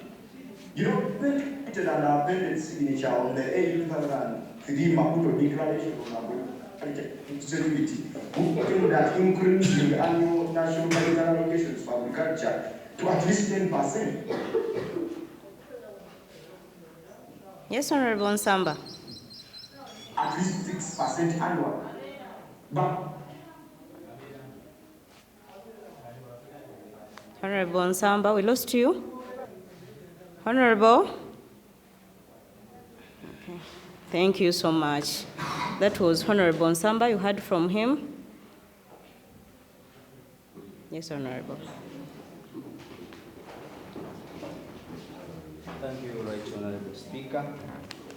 My name is Mohamed Stephen, and I'm a student of Utesa University, the current academic minister of this mighty university. Right Honorable Speaker, as I was observing, when the President was giving us a speech and told us that if you cannot afford bread, you go for cassava. But to my surprise, that even if they give us an alternative, and that alternative is always also put at a high tax, so the producers will also be forced to increase the price of that alternative, cassava. So at a moment you can reach to Kampala and see how the price of cassava also increased when it was made an alternative. So if they give us out an alternative, let there be revised means to support that alternative. So, and most of those alternatives are things that are made here. So why should things made here be highly taxed? Yet it is our own making. It does not need anything from outside. Cassava is you just plant. It is an agriculture activity which doesn't need any investment from outside. So the government should support that. And my other view is that the way our prices or the prices of commodities in Uganda increase, it is alarming. We don't know at what time we shall wake up one day when you cannot afford anything in this Uganda. And they are saying we are now in the middle income what? I don't think that it is true. So when I was observing that in some countries you can see an increase, like in UK it increased many, like 20 years ago, 5.5%. But when you reach in Uganda, from December to now, the increase in cooking oil price is 21%. Just a few months, 21. And when you look at soap, it is 20%. So I don't know where we are going, but the government should give us alternatives, but when they are supported. I submit, Right Honorable Speaker. Information, Madam Speaker. Madam Speaker, I'm giving information to the overflow member that the matter that is concerned about, that has just talked about, that we are in the middle income status, is true according to the policy analysis and other financials. Some of us, we are not members of that estate. But the GDP per capita that the best on to categorize you as a member of middle income status is, as of now, true. It's estimated that each Ugandan here in Uganda, according to the way we earn, because the GDP per capita is calculated according to how much money Ugandans have at that moment. And it is distributed among the total population that is in Uganda. It is upon you to make sure that you get at least the $1,000 around that state, $1,000 each year. The estimate that you earn $1,000 each year. And it is true. It is true. Members, I want to be so clear when we are giving our submissions. Matters related to the middle income status, when you go to financialists and other members who are in that estate, the information given to us is true. So don't get worried. What we should get worried about right now is the way how the government should harming us people whom they think we are in the middle income status, yet we have not yet reached there. Thank you, Honorable Tai. I have a honorable member here. Yes, honorable member. Get somewhere where you can be seen online. Like before the laptop. You can deliver it from here. Say to you all, congratulations. I'm Nagora TB, Utesa University, third year, education, ICT and history. I'm going to ask about the parliament we have. I hear of increasing the money to the member of parliament, giving them 40 million. I think instead of making themselves to be happy in the parliament, they should care about their people, because we're the one who elected them, not going in the parliament to just earn a lot of money. That is extravagant. Being extravagant, just want to make themselves happy instead of making us happy. Another thing is about the price. The taxes are so high.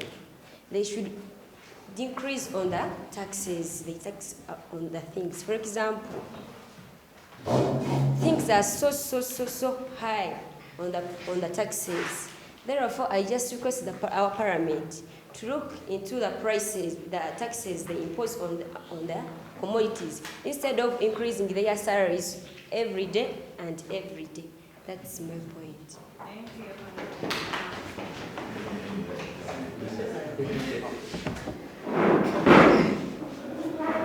Thank you so much, Right Honorable Speaker. Once again, I'm John Kennedy. A motion for resolution of Parliament to address the effect of high commodity prices on youth.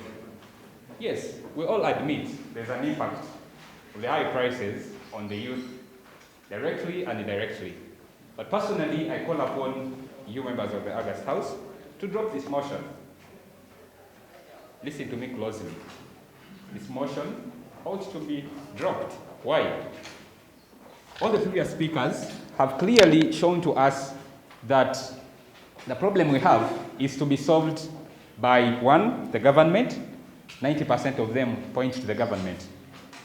One of the members pointed out the central bank, where he mentioned we have to reduce on the interest on the tax. That's by the central bank. And so that we see that people can borrow money from central banks at low interest rates, and then we see their businesses flourish. Let me start at that.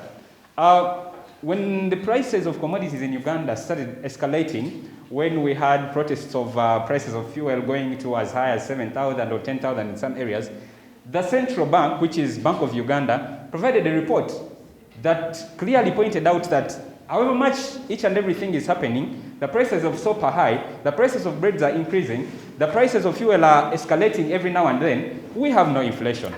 That was a report presented by the central bank. So, starting at that, if we call upon the intervention of the central bank to reduce the interest rate on borrowed funds, the central bank is telling us that there is no inflation in the country. I think they cannot help on such grounds because they do not see the inflation. As central bank, they pointed out that report and told us there is no inflation in the country. The second would-be saver that has been noted by everyone in the House is the government. Yes, we all know these problems are happening. We see high prices, high taxes everywhere, but the government is telling us, guys, we are not going to do any tax control.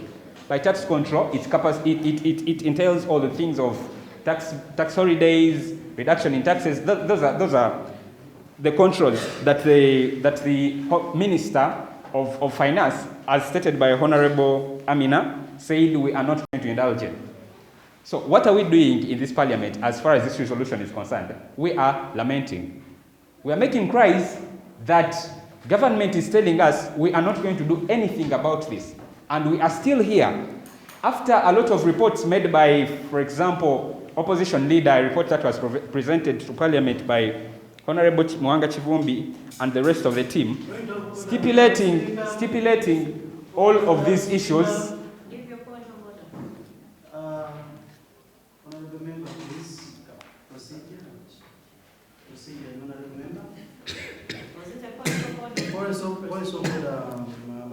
Speaker, I want to give or to inquire from you whether it is in order for the honorable member on the floor to say that this parliament is just lamenting. Through your Yes, speaker. Excuse me.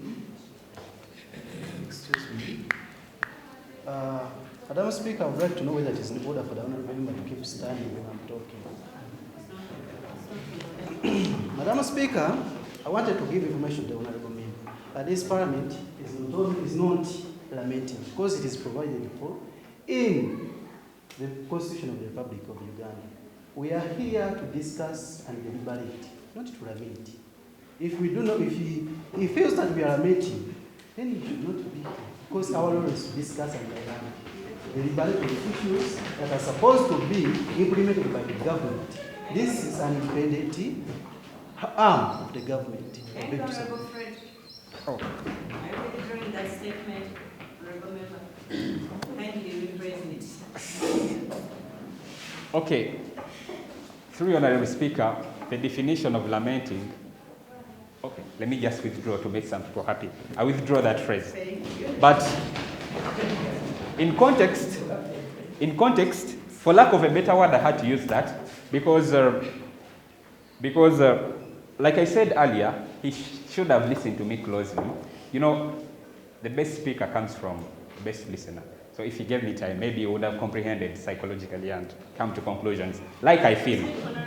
Yes, Right Honorable Speaker, like I was saying, we are all saying that the government is the solution. The government is telling us we have no solution. And what we are going to do is we are not going to indulge. The government has three arms, like we all know.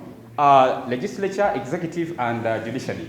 So, who heads the executive arm of government is the president.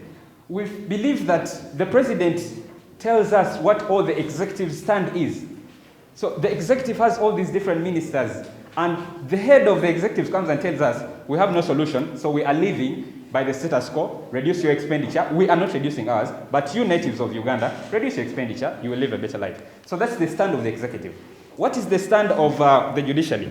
If you evade the taxes, you will be taken into courts of law and you will be sentenced and made to pay fines and all that stuff. So as natives of Uganda, the judiciary has their stand in that direction. As the Parliament of Uganda, what have they done, the High Parliament of Uganda? They've come up with reports like I stipulated, these reports which have been presented to the floor of Parliament, but still a budget which is exploiting people was passed in that house, which simply implies that there is no solution from the legislature as well. So that is government, in quotes. That was the solution to every previous speaker on the floor. So that's why I believe that we should drop this motion for discussion, because I personally feel, I don't want to use lamenting again. We are more of wasting time. The solutions we are seeking, the people from whom we are seeking the solutions have proven to us that there is no solution, but rather to keep the status quo and live the life they want us to live. Thank you, Honorable Speaker. Are you for the motion or against the motion? I'm for dropping the motion. Yes, Honorable Speaker. Thank you, Right Honorable Speaker.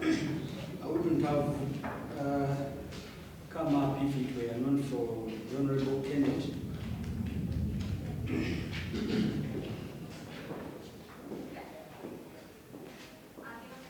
Now again seek to be guided as to where I should face.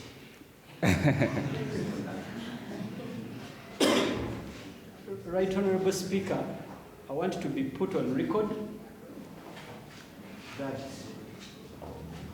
I oppose Honorable Kennedy's suggestion, 110%, and I want to call all members of this House to support us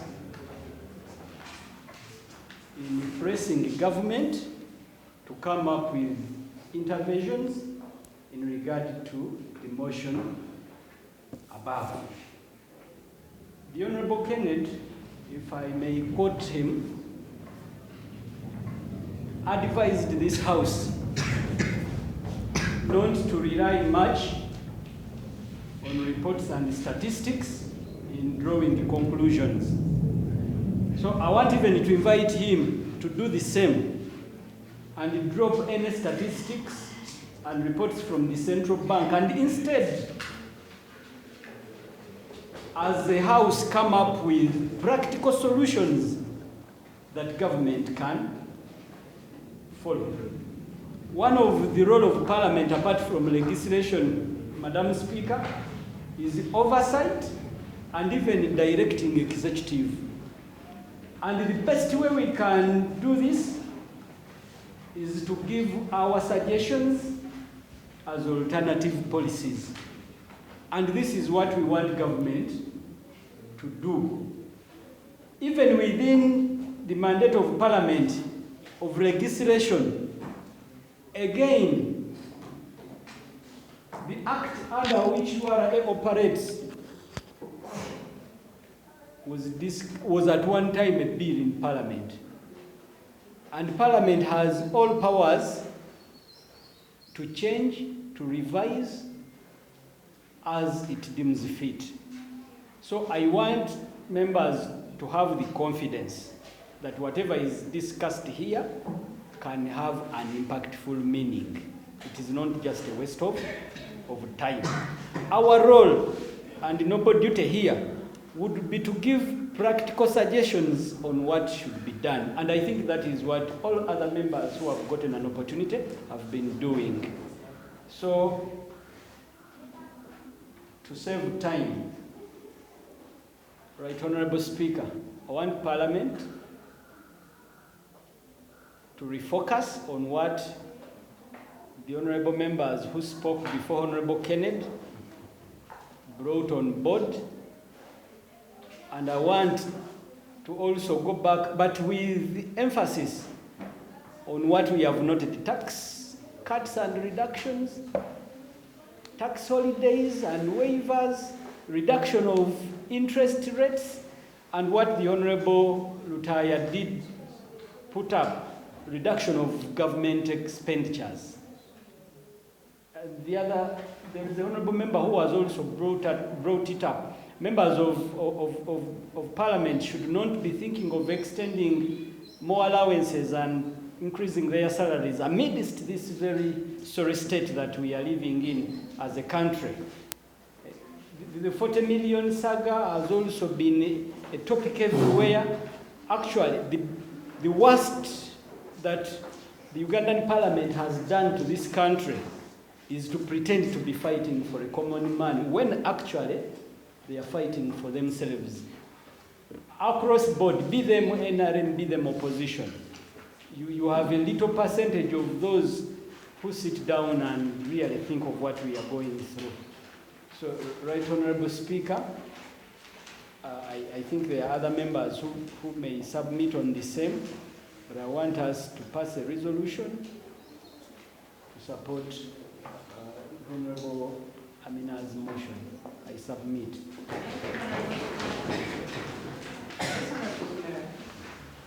Thank you,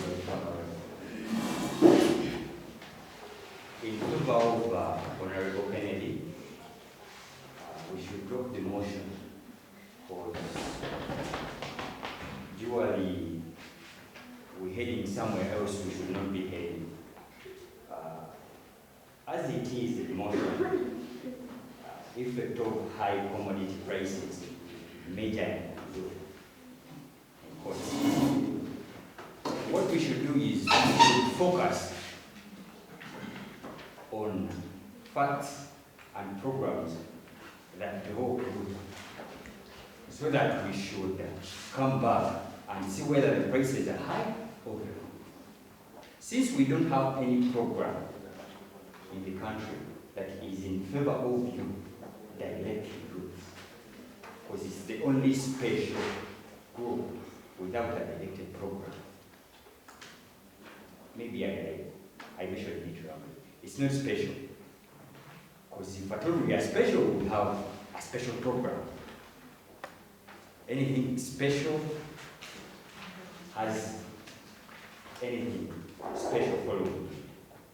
So what I think is, we should drop the program, we should drop the motion, and have space for some other debates like youth development programs.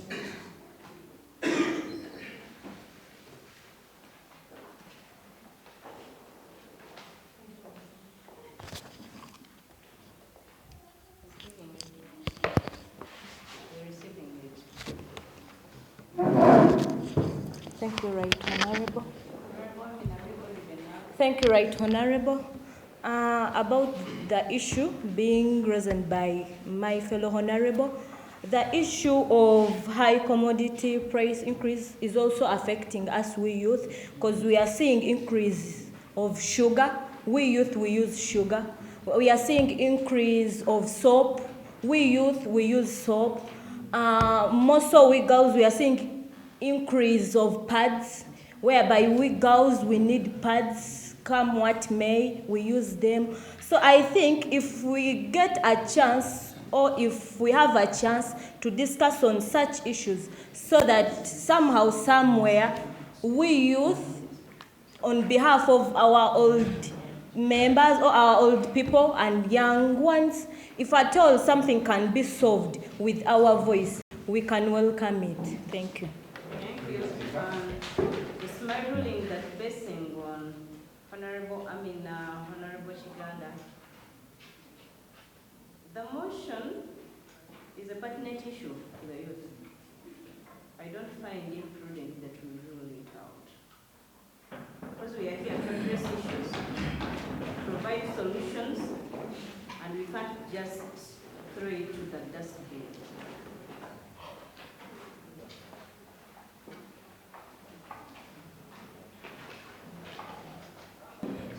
Honorable Member, come here. Enjoy your floor. Thank you, Right Honorable Speaker, and the Honorable around. The motion, I support it with my reasoning and my views. First of all, the major problem we have right now in Uganda, and I think in East Africa or Africa, is that our mindset is at a problem. Problem of mindset change is a very big problem to many of the youths in Africa. Why? We all still live under the colonial mindset. What was the colonial mindset? The colonial mindset is that we had to work, save, and spend. And right now, we are in a generation whereby you find an 18-year-old boy or youth rich, but for you in Africa or in Uganda or in Kenya, and you're saying you're poor. How does it come? The youth have taken a step ahead using the technology we have right now. The youths have taken a further step in investing themselves in doing online businesses, which pay off in good money. Themselves, they have taken a further stone in helping out their countries in agriculture.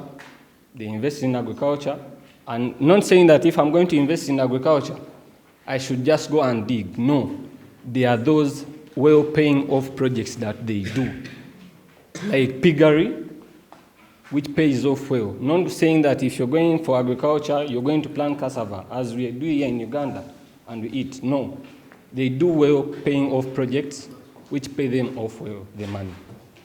And then, still when I come back here in Uganda, we are saying that the government is not doing enough to support the local investors. At times we are wrong, at times we are right. I base on this. Here in Uganda, you may not accept what I may say, but we have rich local investors who live here in Uganda, like Mr. Bitatule Patrick. He has been investing a lot, over something like billions and billions over in the West, where he lives. He has helped out the youth with over something like 500 motorcycles just in a village, and they all work for him. Aren't these local investors? Then another thing may be the problem still we have with the youths, maybe that we are lazy. I may believe with that. Why? We are always taught from home, go to school, learn, come back. If that youth does not find that a father or a mother is not involving himself or herself in any business, they will sit at home. and they will not think beyond or further. The government has done its work. It has done enough. Not saying that it will not support, maybe it will not change the policies it has put upon the people in Uganda. It does not matter. But what have we done to ourselves, or for ourselves, to show the government that we have at least a step where it can carry on and do its work? I submit. No honorable time on this time round. Let's have someone online. Is honorable member online? Yes, Honorable Speaker. Yes, submit, honorable member. Okay, thank you, right, Honorable Speaker. My name yet again is Rubega Vincent. I'm representing the youth from Tembe. I was still submitting the other time and I was muted, maybe technical problems. I was accelerating to the point of fuel. We are all cognizant that the full opening of economies globally following the relative containment of COVID-19 led to a rapid aggregate demand for a number of fast-moving goods, which one of them is fuel. Yet production levels have been constrained by the COVID-19 restrictions, and the situation worsened by these recent and current geopolitical tensions, that is the Russia-Ukraine conflict, which further disrupted the smooth supply of this fuel. Domestically, the impact of fuel shortages was caused by a strike at the Uganda-Kenya border in Malaba related to the COVID-19 testing requirements. This engendered the escalating fuel prices, which further contributed to the increase in the distribution costs for the manufacturers, since they rely more on trucks to transport both raw materials and the final products to the market. And all these costs are passed on to the final consumer, and that final consumer is the youth. Madam Speaker, my plea is government must impose control on stocking levels and pricing decisions.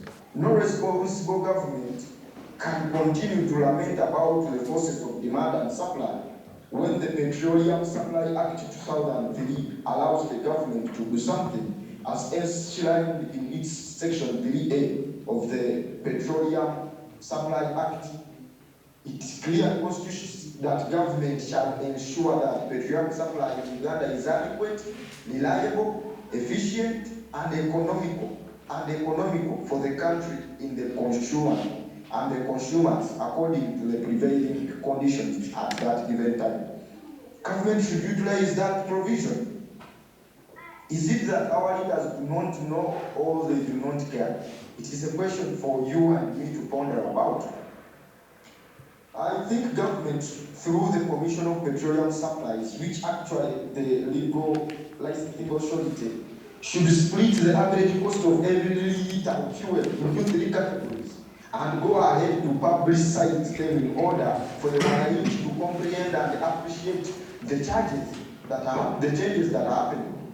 First, the unit cost of delivering a litre of fuel, wherever it's coming from to the borders of Uganda. Secondly, the tax per unit. Third, margin of profit per unit. Now every litre of fuel, whether petrol or diesel, has a unit cost of bringing it to the border of Uganda. The fuel companies are setting a higher profit margin to the detriment of naive Wananchis, the Ugandans. The companies are setting whatever prices they want, and the regulators are very quiet about it. I'm so reluctant to believe that this is a mistake. It's not a mistake, honorable members. Remember that the same people who are supposed to regulate are the same people in the fuel business, so they cannot regulate themselves. And they deliberately don't split down and publicize all these details in the transparency for you, the common person, to understand, because they want to exploit you in ignorance. Government, is it your safest bet to keep us ignorant for your continued benefit? It's a question for us to ponder about. I think government must abolish fuel marking, because this is unnecessary exercise. Being in this 21st century, it was only useful in the years before customs computerized cargo tracking, but today it only holds and relays trucks up to the border. As Uganda, we have completed all our preconditions for production, including securing the required financing and the right of way for oil and gas-related products. Madam Speaker, my plea is government expedites the implementation of these project activities to ensure a timely start of oil production to bring in more dollars to boost our reserves, so that the Bank of Uganda has enough arsenal to fight this inflation. On the side of cooking oil, the global shortage of palm oil, sunflower, soya beans, which play a greater role in the production of oil and salt, I believe they also provide for us as Ugandans an opportunity to scale up production. You know, these commodities to boost our import substitution industrialization strategy in a way of supporting the private sector to produce domestically some of the intermediate goods used to produce most of the affected goods and services to replace the imported content. A few steps have already been taken in the direction towards ensuring this, but my plea is government implements its partnership with Bidco and Bokora Limited to grow oil in Karanga, and also implement the action plan and provide all the required machinery to the 40,000 food farmers in northern Uganda to grow sunflower and soya beans for manufacturing oil. Madam Speaker, I beg to submit. Thank you, Honorable Nsamba. Honorable members, before we submit, I would love to recognize the presence of Mr. Chitata Ibrahim Malik. He's the chairperson of Luengo District. He's here with us. Yes, Honorable, the first one. All right, thank you so much. You have 2 minutes. Again, Right Honorable Speaker, as I repeat myself, my name is Peter Sengendo, representing people from Uganda District. I don't know whether it's in order, Madam Right Honorable Prime Speaker, just a bit to bring to attention to Honorable colleagues that so long as not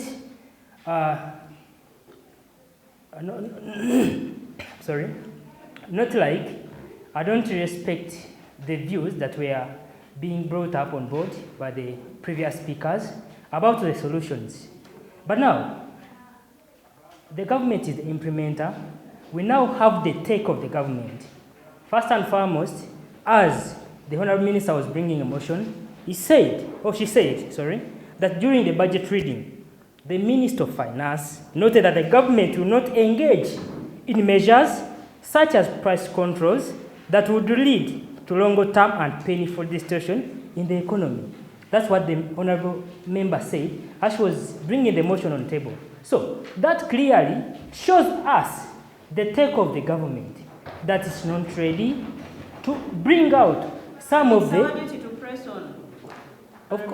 Yes, it's our duty to press on, but my humble appeal to honorable members and honorable colleagues in the House that as youth, we should not rely so much on the government, because now we know its stake.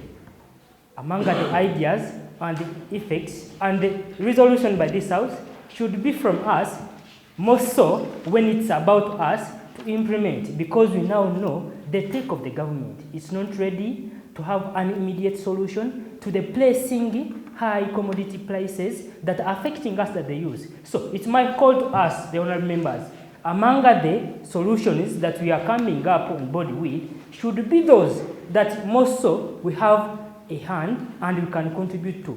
Because we cannot press the government that is not even willing to implement, and we are no longer the implementers for whatever we are suggesting for the government. So if at all we come up with ideas and solutions to the high placing commodity prices, and they are more centered towards us, something that we can do. So it's my humble appeal, as we are raising our issues and then solutions, let them be our centered. Thank you, I'm really sorry. So I'm giving my ruling. When you see both motions, motion 2 and 4, I'm sorry that we didn't deliberate on the 4 motions.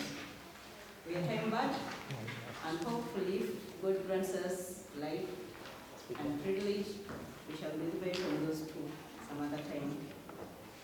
When you see motion 2 touching the school development for the young and motion 4 trying to address the effects of high commodity prices for the youth, the solutions are cross-cutting regarding your discussions.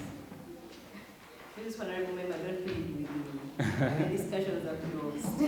At least motion number 1. Sorry? At least motion number 1 on land. It is very pressing. Yes.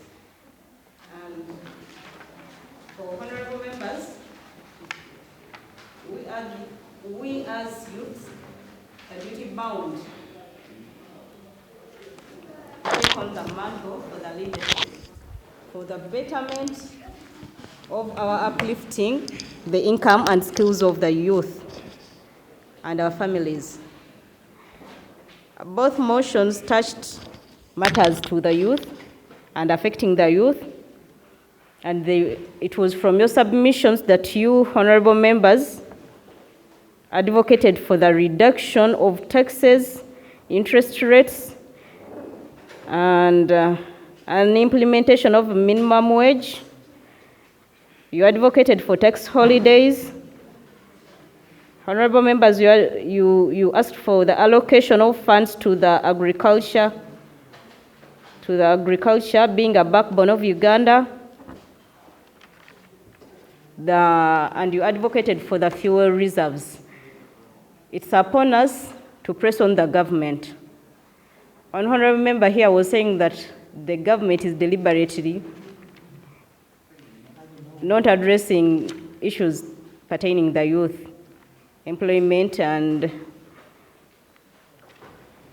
the high prices. It's our duty. We as youth are duty bound to press on the leaders. There is nothing we can do without the people in steering. We are duty bound. We have to find solutions, swift solutions. Of course, I don't want to see people putting their health, their lives in harm's way. We shall continue pressing the government with all the voices. Before us, we have the youth leadership from divisions, voices from villages to district councils up to the national level. Kindly submit and allow me to submit that we shall press on the government to address our issues. For that, I'm not ruling it out. The government is duty-bound to see our youths, us as the youth, being addressed to. Thank you.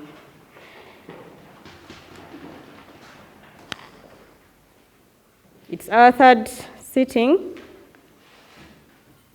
and as a new speaker presiding over this council, I would like to thank you all, honorable members. I saw members of press around. I would like to thank the Rose Namayanja Foundation and Faraja Foundation. By the way, they are backbone. They are supporting us being here and other youths so that our voices are being heard. I would like to thank other support members, those who are technical. You helped us bring on board members who are online. I thank you all. God willing, we shall meet some other time.